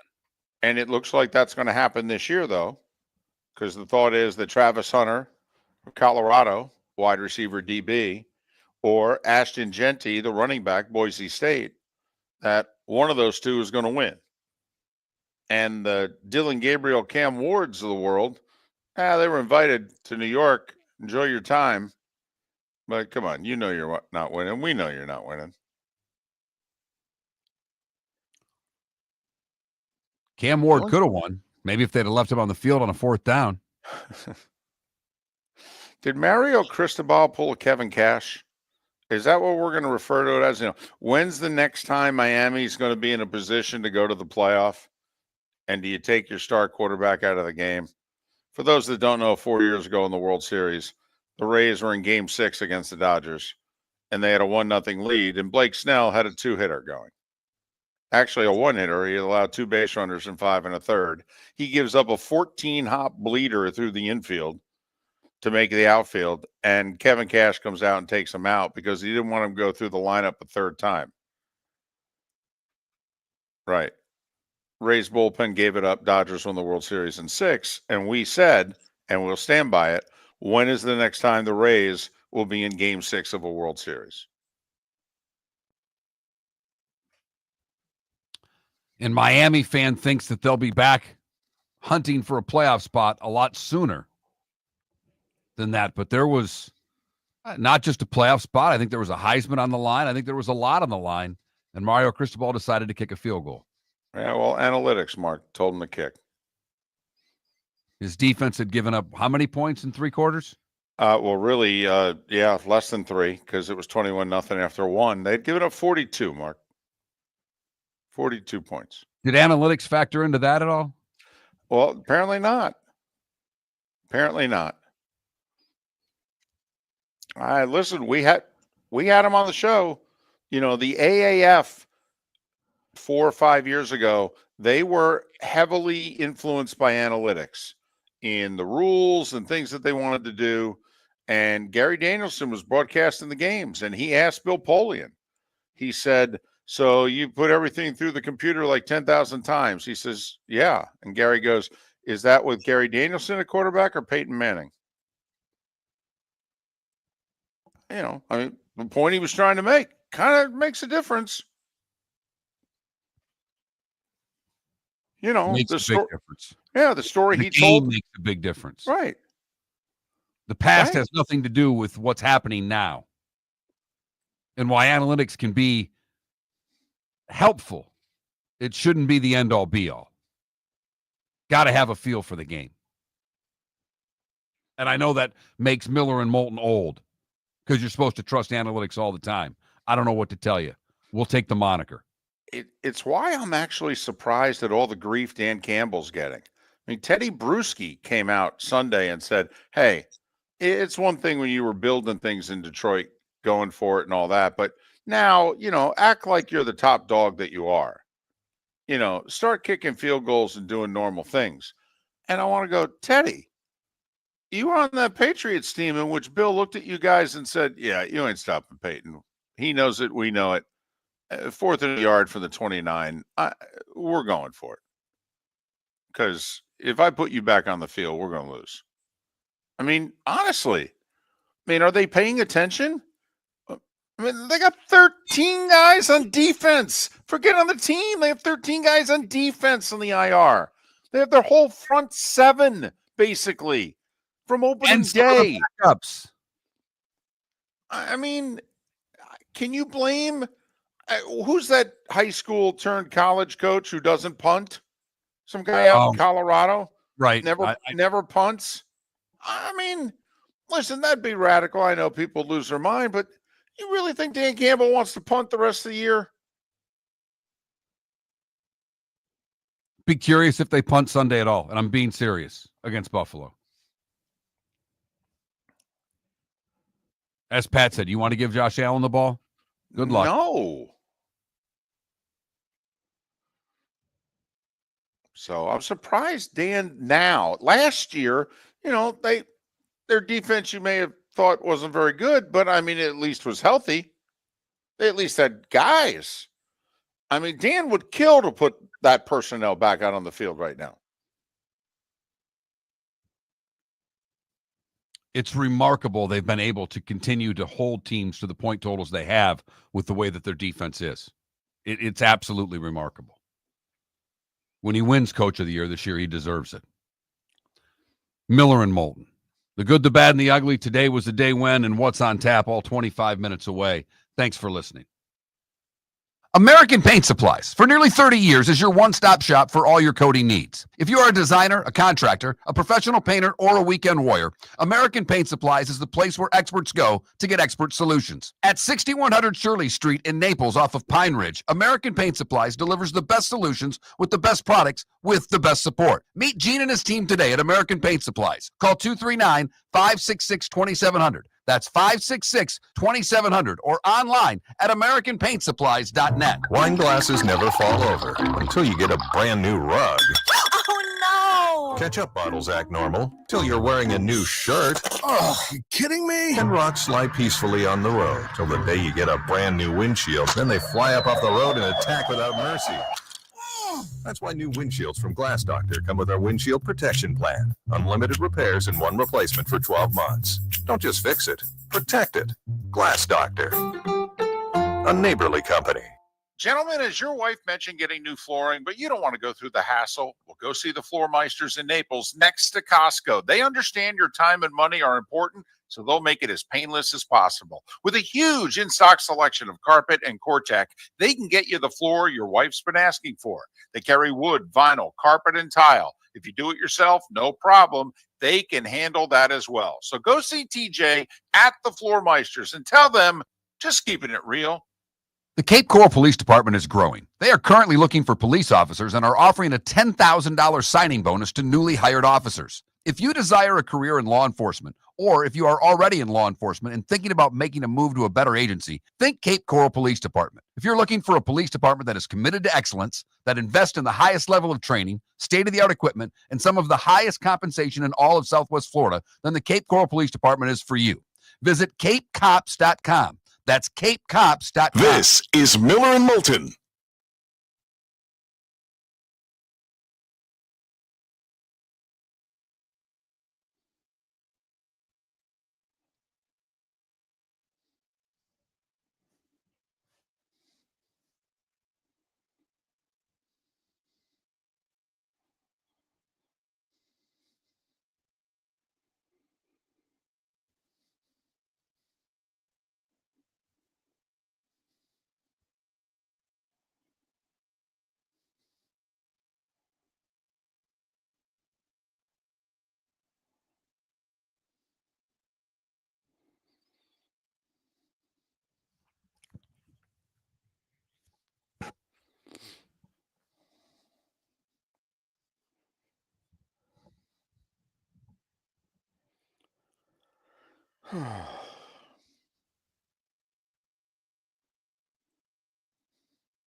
Time's your flight?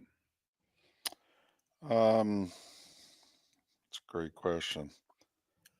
I got like 3 hours after the show. You direct? Yes. Good for you. Yep. I figured Dallas you would be. Yep.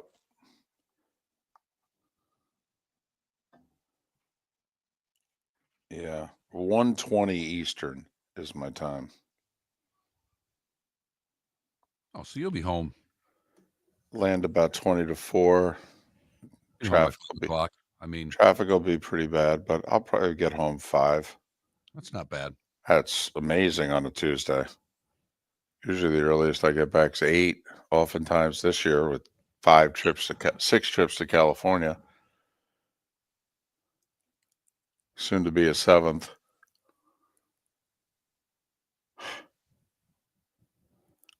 Digging this Big Ten scheduling, let me tell you.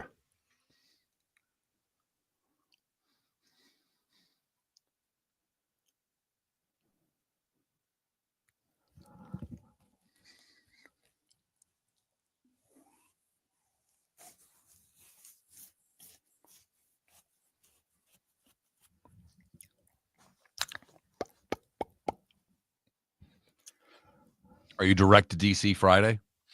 I am. And then direct from DC to Minneapolis, and surprisingly direct from Minneapolis home. Oh, that's a good weekend. I know.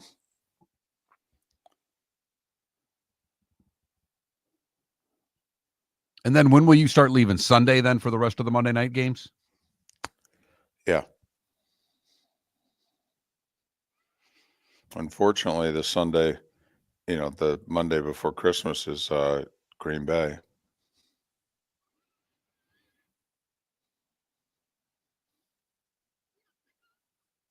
You flying to Milwaukee and driving? I know. I'm flying to Green Bay. I think I fly to Chicago and then Chicago to Green Bay. Worst case scenario, something happens in Chicago. It's a 3-hour drive, weather permitting. I did that drive in a snowstorm once a few years ago with Fox. I remember that. Svita was a passenger. He's like, "Are you okay?" I'm like, "Oh yeah, this is nothing." And he's like, "It's a snowstorm." I go, "Trust me."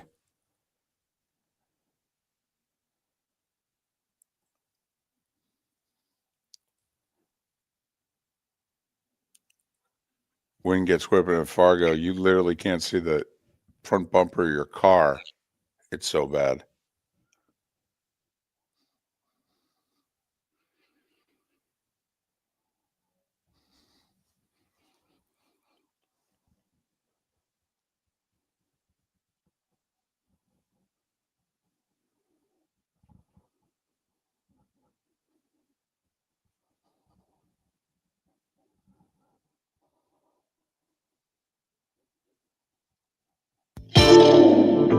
Welcome to the bonus hour, brought to you by Jason and Todd at the Diamond District. And now, here's Mark Miller and David Moulton.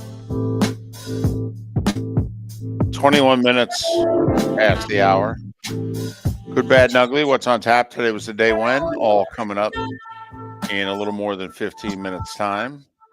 The Diamond District bonus hour. They got a big sale this week, heading into the weekend. This is the make it happen week. You know, next week and what have you becomes panic week. This is still, go and make it happen week. Yeah, I've got to do a lot of Christmas shopping. The wife's put 3 people. I'm in charge of 3 people, and I've done none of it. And every day the wife reminds me, "Did you get this? Did you do this?" My answer's been no. All right. I got your back here. Not that you need it, but when men, and I'm going to be stereotypical here, which I'm not usually, when men decide to shop, we don't shop, we buy. Once we get our head on straight, we can do the list in 47 minutes or less. We just go in, boom, gone. Go to the next door, boom, gone. That's what I have found. All right, to me, it's like buying food. All right, you go in, know exactly what I want. Thank you very much. Come on. We don't shop. We buy. I think you're right. I'm a little different when it comes to grocery shopping because I shop when I grocery shop. I go down the aisle. I like to check out what's on sale, see if there's something new for me. But you are, when it comes to Christmas shopping, right? It's put your head down, take somebody out at the outlet mall as you're entering the store, and go in and buy what it is you want. Right. I mean, when we walk in the store this time of year, we know what we're going to get. We don't walk in the store until we know. I mean, that's why you haven't gone in the store yet. You don't know what you're getting them. Okay. But once you figure it out, boom, done. And then they go, well, you did all that? Well, yeah. It's going to get this for this person, this for this, and then, yeah, they're done.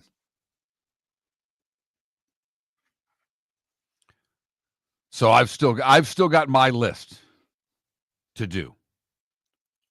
Okay. December 10th, I'm still in good shape. Oh, my goodness. I got plenty of time. I got 2 weeks. It's like old baseball players showing up at spring training out of shape. Right. I mean, I got plenty of time. Plenty of time. You haven't even started running the warning track yet during games. That is our the best part of spring training. It really is. And there's a fly ball hit the pretty deep left center field. Dernier going back at the wall. Has to avoid Costello, who's running laps.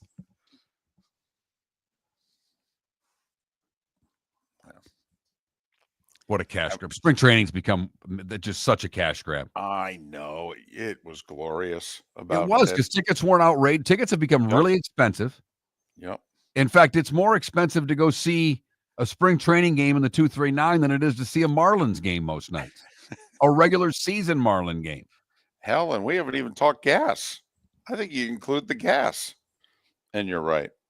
Man, are people interested in our poll question? Wow. We finally got one of these right. It's a sports poll question, and people are interested in it. They're voting in everything. Wow. If you were running things at the University of North Carolina, would you hire Bill Belichick? Absolutely. He's getting 56% of the vote. Not a chance. It's getting 44%. Mark is absolutely, I'm not a chance. And I love Belichick. Where do you think Belichick is coaching next year? If you were to put your $20 on it, as you like to say, David, where do you think he's coaching next year? The New York Giants. Does that make you, as the fan, David, does that make you happy or sad? Worried, believe it or not, just worried whether or not you're hiring the guy, well past his prime on the downside. My teams and, New York teams have done that plenty where they bring in the name and it's like, oh, that would have been a great signing 5 years ago. So, no, and also because of not from a one-loss standpoint how it ended, but he determined personnel. And even while they were still winning with Brady, we were like, this roster is not that great. We were accusing the Patriots at the end of being Peyton Manning and the Colts, remember? When we said they got six terrific players and they got 40-something guys. And Peyton and Dwight Freeney and Reggie Wayne were managing to go to championship games and Super Bowls. And I'm telling you, they got 40 guys that look just like the rest of the league. And Brady near the end, I mean, he was going to 3 straight Super Bowls with the group he did before finally going, yeah, I got to get out of here. And their roster was not better than others. But the quarterback was, and he'll be able to determine who the quarterback is if he gets the Giants' job. Even though they've not fired their coach yet. The other thing is that this is my reservation where, to me, unlike some other coaches who have had a long run, like what Sean McVay is doing is impressing me because now he's doing it with a totally different group of coaches. What Nick did at Alabama was impressive because he didn't just do it with the group he brought to LSU and then brought for his early years to Alabama. He had to go through a whole new regime of coaches. My fear is Belichick's going to hire Matt Patricia and Josh McDaniels. And I'm just like, listen, by the end, their stuff wasn't working anymore. That's my fear with Belichick. Well, and he's going to hire his kid. Yeah. Although I will say this, Mark, I don't think he could do a much worse job with personnel than what the Giants have done. I don't disagree. I mean, this last draft. I mean, that has become their roster is right where their record is. No doubt. No doubt. They're bottom 5 in the league roster-wise. You look at Cincinnati and you go, that roster doesn't really add up with what their record is. And there are teams that you look at that are, Atlanta right now. Does their roster equal what their record is? Not to me. I thought they'd be better than that. But when you look at the Giants and you look at Vegas, they're about right where they're supposed to be with what their rosters are. But talk to somebody who I respect yesterday who's got more information than us. And he said, I think the Belichick, North Carolina thing's going to happen. I'm like, wow. Wow. I didn't see college. Did you? No, not at all. Not one bit. When this first started, I didn't even, not so I didn't believe it. When I saw the headline, I was like, excuse me? Yeah. Because I'm with you. If it would have been Navy, it would have made sense. But I think North Carolina's got nothing to lose here. I really do, David. And I know they don't like, some of you don't like the succession plan that he's trying to get his son lined up for a job. They don't have to give his son the job in 4 years or whenever it is. He can line up any succession plan that he wants. Yeah, I'm sure that they can buy their way out of it. It would be in a contract, but I'm sure it's like give him the job or give him, X number of millions. But the North Carolina money people seem to want Belichick. Yes, they do. And you wonder how early this started with the way they got rid of Mac. Had they been flirting with this with his agent or with whomever for a while? It's also hysterical. I know we're up against it break-wise, but it's hysterical. Mac Brown, first off, they're almost the exact same age. Secondly, Mac Brown is Mr. Handshake, slap you in the back, kissing babies. There is no better personality in college football than Mac Brown. No one has a bad word to say about Mac Brown. And of all the people you're going to replace Mac Brown with, it's Mr. We're on to Cincinnati. 18 years ago and have been fired 3 times. But Miller and Moulton have never lived on the edge like we are now. We have our best morning ratings ever and are steadily adding affiliates. Yet, we only have a few sponsors, and if that doesn't change, we cannot continue. But if you want to advertise on Miller and Moulton, reach out to one of us directly by texting sponsor to 21,000 or by contacting me on X at @MarkMiller or David at @TheDavidMoulton. You can save Miller and Moulton and make your business some serious money by texting 21,000 now. Whether you're chasing peak performance, reigniting intimacy, or simply want to feel your best, Game Day Men's Health creates customized game plans to optimize your health. Call 239-427-3441 for our Bonita Springs and Naples location to set up your free testosterone test and consultation. Mention Miller Moulton Radio Show for 10% off your service.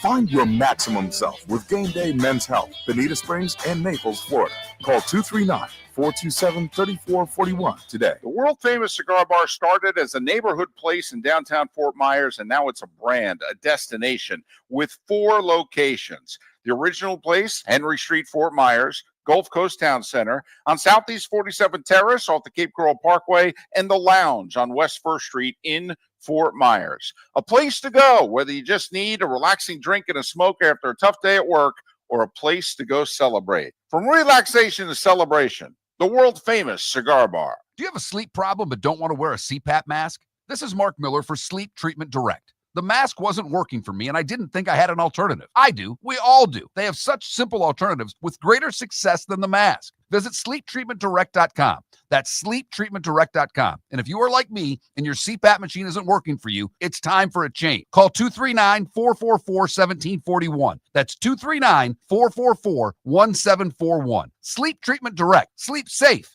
and sound. This is Miller and Moulton.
Ooh, Michigan, a 4.5-point favorite at Arkansas tonight.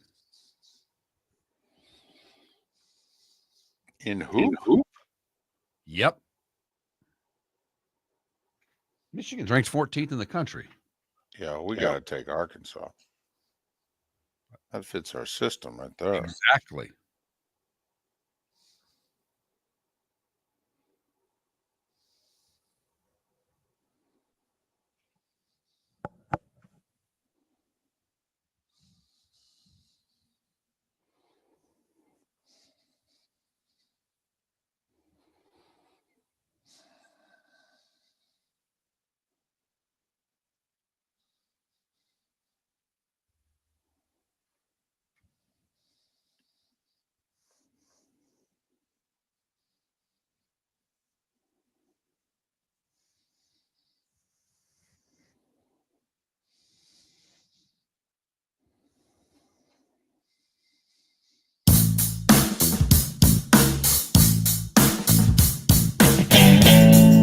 Welcome back to Miller and Moulton. Text the guys what's in your mind at 21,000. That's 21000. And now, here's David Moulton.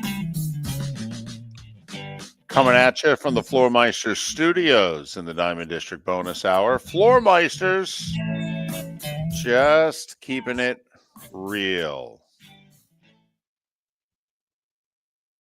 Can't believe I'm going to lose another poll question. I don't know how you take these as wins and losses. I just can't It's an believe opinion. I know. I just can't believe I am never on the same side as the majority of our audience. I'm Kind of like me when I vote in a primary. Well, yeah, it's kind of like being a Democrat in the 239. I mean, it's seriously. Don't laugh. Quick story. Everybody who listens to this show knows that my wife, very liberal. Okay. Our politics are different. So, the whole time we spent in Southwest Florida, I mean, I don't think there was a single time. You'd have to go Obama. It's the last person she voted for that won an election. And it's not like the county that she lived in voted for him, but he ended up winning. So we moved to Jacksonville, and there's a mayor's race. We're there like a year. And so she, of course, is going to vote for the Democrat, and it happens to be a woman. Okay, that makes her even happier. Apparently a former news anchor and what have you. And she wins. My wife had like tears in her eyes. I go, what's going on? I go, you can't be emotionally attached to Donna Deegan. You don't even know her. She goes, I haven't voted for a winner in an election this century. I got to thinking about it. I'm like, I'll be damned. You're right. She's like, no, I'm serious. So I feel I'm going to tear up next time I'm on the majority side in one of our poll questions. We're getting there. It's that time again, nearing the end, but not quite there yet. Here's Mark Miller with Today Was the Day When. Happy birthday, Mississippi. Admitted as the 20th state to the Union today in 1817. The Adventures of Huckleberry Finn, first published today in 1884. The Treaty of Paris, which ended the Spanish-American War, was signed by President McKinley. Today in 1898, we would acquire the Philippines, Puerto Rico, and Guam. Seems like a good pickup. Once again, man, when it comes to real estate, we make the best deals. The first Nobel Peace Prizes were awarded today in 1901. The first recipients were the Red Cross founder and a peace advocate by the name of Frederick Passy. The Canton Bulldogs became the National Football League's first championship team, finishing undefeated 10-0-2 today in 1922, when future Hall of Fame tackle Pete Henry would make the longest known NFL drop kick field goal of 45 yards. That's a hell of a drop kick. That really is. Did you ever try drop kicking just for Yes. the heck of it? My buddy, who was the quarterback of our high school team, could drop kick pretty well. I mean, could stand on the 20 and drop kick it through the uprights. So we would all try it. I was horrible at it. It's not easy. I think Flutie's the last one to drop kick in the NFL. His final year, I think he's with the Patriots, and Belichick put him in the game, and he drop kicked an extra point. By the way, I love this stat. So it's the Canton Bulldogs, right? Yes. They won the first title, 10-0-2. So 12 games. You know how many points they gave up? I mean, I don't know why we talk about the 85 Bears and the 2000 Ravens and the 02 Bucks. Okay, we got to start talking about the Canton Bulldogs. They played 12 games. They gave up 15 points, okay? Their offense must not have been great. They tied twice. Today in 1924, agreement was reached on the permanent rotation of World Series within each league, getting games 1, 2, 6, and 7 in alternating years. That would stay for quite a while. 1953, the first issue of Playboy was published, with Marilyn Monroe on the cover. Sad day today in 1967. The private plane carrying music legend Otis Redding would crash 3 miles short of the runway, killing 7 of the 8 men aboard, including Redding. His mega hit, Sitting on the Dock of the Bay, would be released after his death. It would hit number 1 as an unfinished song. The whistling verse at the end of Sitting on the Dock of the Bay, he was going to go in and record with lyrics that he had not yet written. 1978, Superman the movie premieres. Today in 92, the NHL awards franchises to Anaheim and Miami for the 94-95 season. And today in 2016, Lamar Jackson becomes the youngest player to win the Heisman at age 19. Mark Aguirre is 65 today. Chef Bobby Flay is 60, and Joe Burrow is 28. What did I miss, David? You loved Mark Aguirre, didn't you? Loved him. Yeah. Loved him. And that was before he was a Piston. Loved him at the Paul. He was all O, baby. He was a bucket. Yes, he really was. He was fantastic. I had something lined up for today. Avatar, 15 years ago today, debuted. One of the worst movies ever made. Wow. I didn't see it. Terrible. Took my son to see it in the theater. He was all excited after because of the 3D and all. It was terrible. Huh. You're in the minority with that view, right? I probably am.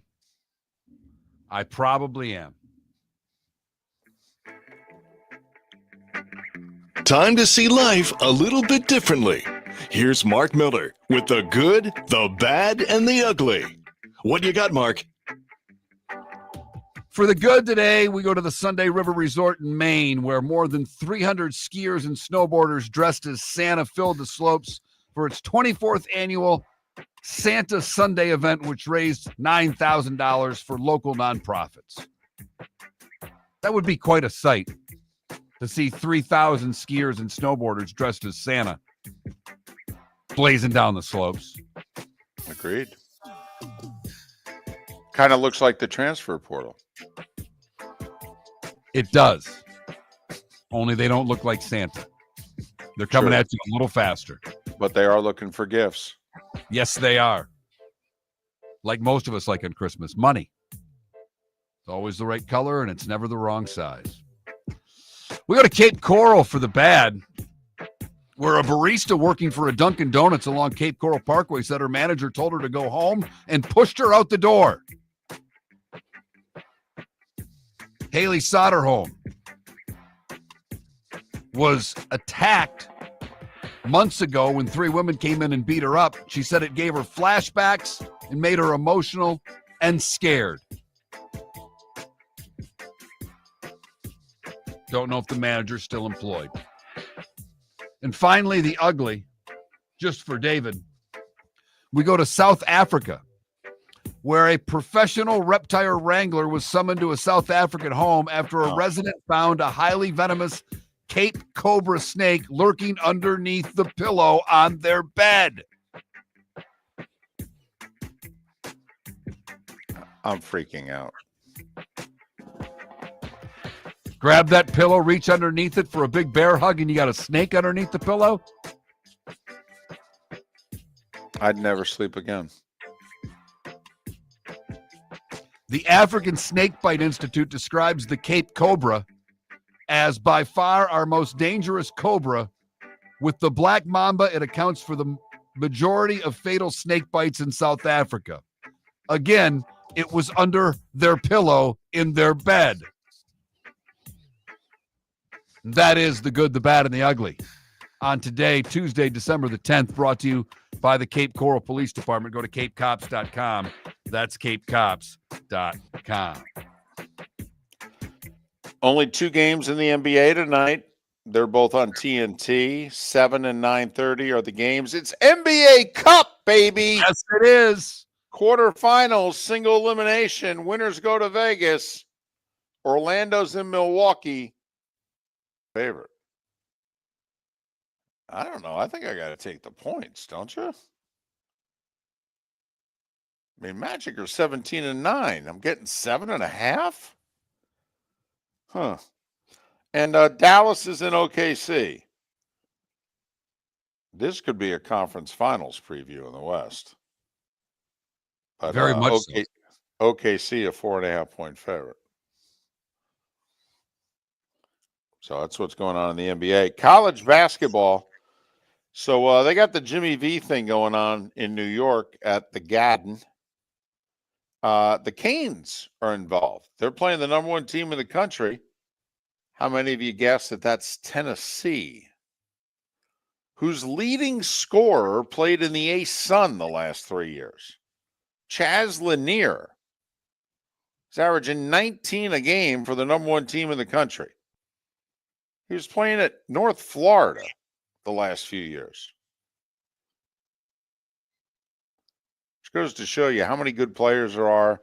And you could see where, you know, if he could score 19 a game for the number 1 team in the country, imagine how good he was in the A-Sun. So the Canes, 14.5-point underdogs on a neutral floor playing the number 1 team in the country. Seems about right. Yeah, they're 3-6. Okay, our system's at work tonight. Are we playing it? Of course. It's the other game at the Garden. Michigan ranked, Arkansas not. Michigan a 4.5-point favorite. I know Arkansas is not home, but Calipari leading the Razorbacks. It's not a home game, but let's do it. Why not? It's only money, David. Let's throw some on the college basketball game, of which neither of us have watched Arkansas or Michigan play this year, but let's spend a little money on the game. That's all right. We don't have much of it, so what the heck? Exactly. Not like the Hard Rock accounts clamoring with cash. No. It's clamoring for wins, but not cash. NHL, whole bunch of games. Both the Lightning and Panthers in action, but they're both on the road and they're both out west. So you got to stay up a little bit to watch them. Lightning in Edmonton at 9 o'clock. Panthers in Seattle at 10. All the hockey's on ESPN Plus tonight. A reminder, whether you're chasing peak performance, reigniting intimacy, or simply want to feel your best, Game Day Men's Health creates customized game plans to optimize your health. Call Game Day Men's Health at 239-427-3441, 239-427-3441 for their Bonita or Naples location, or go to GameDayMen'sHealth.com. I got to think, this is where if you're Major League Baseball, you got your winter meetings going on this week. Don't you have to have news? I mean, seriously, we talk about this every year. I mean, you want to market this sport. Don't you need to have a week of free agent signings here?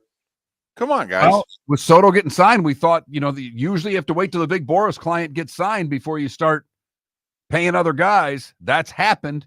That was the domino that had to fall for the rest of free agency to kick off. So it should now, don't you think? Yes. But I mean, if I'm Major League Baseball, come on now. I got nothing going on. I got Rams Niners Thursday night. That's what I'm competing with the whole week. Army Navy's not till Saturday. You're competing with the NBA Cup. You don't want to say it, and in the markets we're in, you might not be, but nationally you are, David. You're competing with the NBA right now. I mean, there's just no two ways about it. Okay. And you're losing to the NBA. Yeah, but, in part we're losing because we ain't doing anything. I mean, come on now. Where are our signings? Let's go. Let's make some news. Let's trade some people. Don't talk about trading Nolan Arenado. Do it. Come on. Well, that will springboard the whole season. Just anything, though. Come on. You know what I'm saying? Took a cheap shot there. I know. But don't know what to tell you, man. Sports they do not market themselves well. Got a $11 billion industry. Hire some marketing people. Please. I mean, just like that whole stories about these players. Give us something. Yeah, the whole golden They need a hard knocks of some sort. Yes. Golf's done it with full swing. Basketball's done it. Football's done it several different ways. There's no baseball docs out there that are getting people talking about their sport. Right. All the docs that are being made, too, are of, players that played in days gone by. And don't get me wrong. You know me. I love that stuff. But come on. So, little NBA, 2 games, full night of hockey, and a lot of college hoop tonight. Miller and Moulton. So, Bud Elliott, Seth Everett, Chris Perkins will join us tomorrow on a Hump Day edition of Miller and Moulton. We started our show 18 years ago and have been fired 3 times, but Miller and Moulton have never lived on the edge like we are now. We have our best morning ratings ever, are steadily adding affiliates, yet we only have a few sponsors. And if that doesn't change, we can't continue. But if you want to advertise on Miller and Moulton, reach out to one of us directly by texting sponsor to 21,000 or contact Mark on X at @MarkMiller or me at @TheDavidMoulton. You can save Miller and Moulton and make your business some serious money by texting 21,000 now. American Paint Supplies, for nearly 30 years, is your one-stop shop for all your coating needs. If you are a designer, a contractor, a professional painter, or a weekend warrior, American Paint Supplies is the place where experts go to get expert solutions. At 6100 Shirley Street in Naples off of Pine Ridge, American Paint Supplies delivers the best solutions with the best products with the best support. Meet Gene and his team today at American Paint Supplies. Call 239-566-2700. That's 566-2700 or online at AmericanPaintSupplies.net. Gentlemen, as your wife mentioned getting new flooring, but you don't want to go through the hassle, well, go see the Floor Meisters in Naples next to Costco. They understand your time and money are important.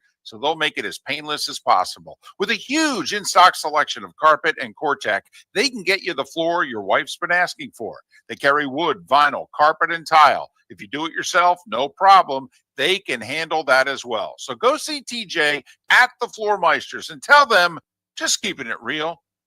Mark Miller for Molly Maid. Why Molly Maid, you ask? Trust. Moulton was a customer for 15 years. Affordability. Didn't I just say Moulton was a customer for 15 years? Worry-free services. Our professional house cleaners are fully insured and a 24-hour warranty. Call Molly Maids today at 239-774-5839. That's 239-774-5839 or online at mollymaid.com/FTMYERS. That's mollymaid.com/FTMYERS. Visit Jason and Todd at the Diamond District. This Christmas season, Jason and Todd with the Diamond District offer the lowest prices anywhere on GIA certified diamonds and beautiful diamond jewelry, pre-owned Rolex watches, estate jewelry, and color gemstone jewelry. Plus, receive 23% off all diamond stud earrings and diamond bracelets. Come see why more people will unwrap gifts from the Diamond District this Christmas than any other jeweler in Southwest Florida. Jason and Todd look forward to shaking your hand and welcoming you to our Diamond District family. Cape Coral Police Department is growing. They are currently looking for police officers and are offering a $10,000 signing bonus to newly hired officers. If you desire a career in law enforcement, or if you are already in law enforcement and thinking about making a move to a better agency, think Cape Coral Police Department. If you're looking for a police department that is committed to excellence, that invests in the highest level of training, state-of-the-art equipment, and some of the highest compensation in all of Southwest Florida, then the Cape Coral Police Department is for you. Visit capecops.com. That's capecops.com. This is Miller and Moulton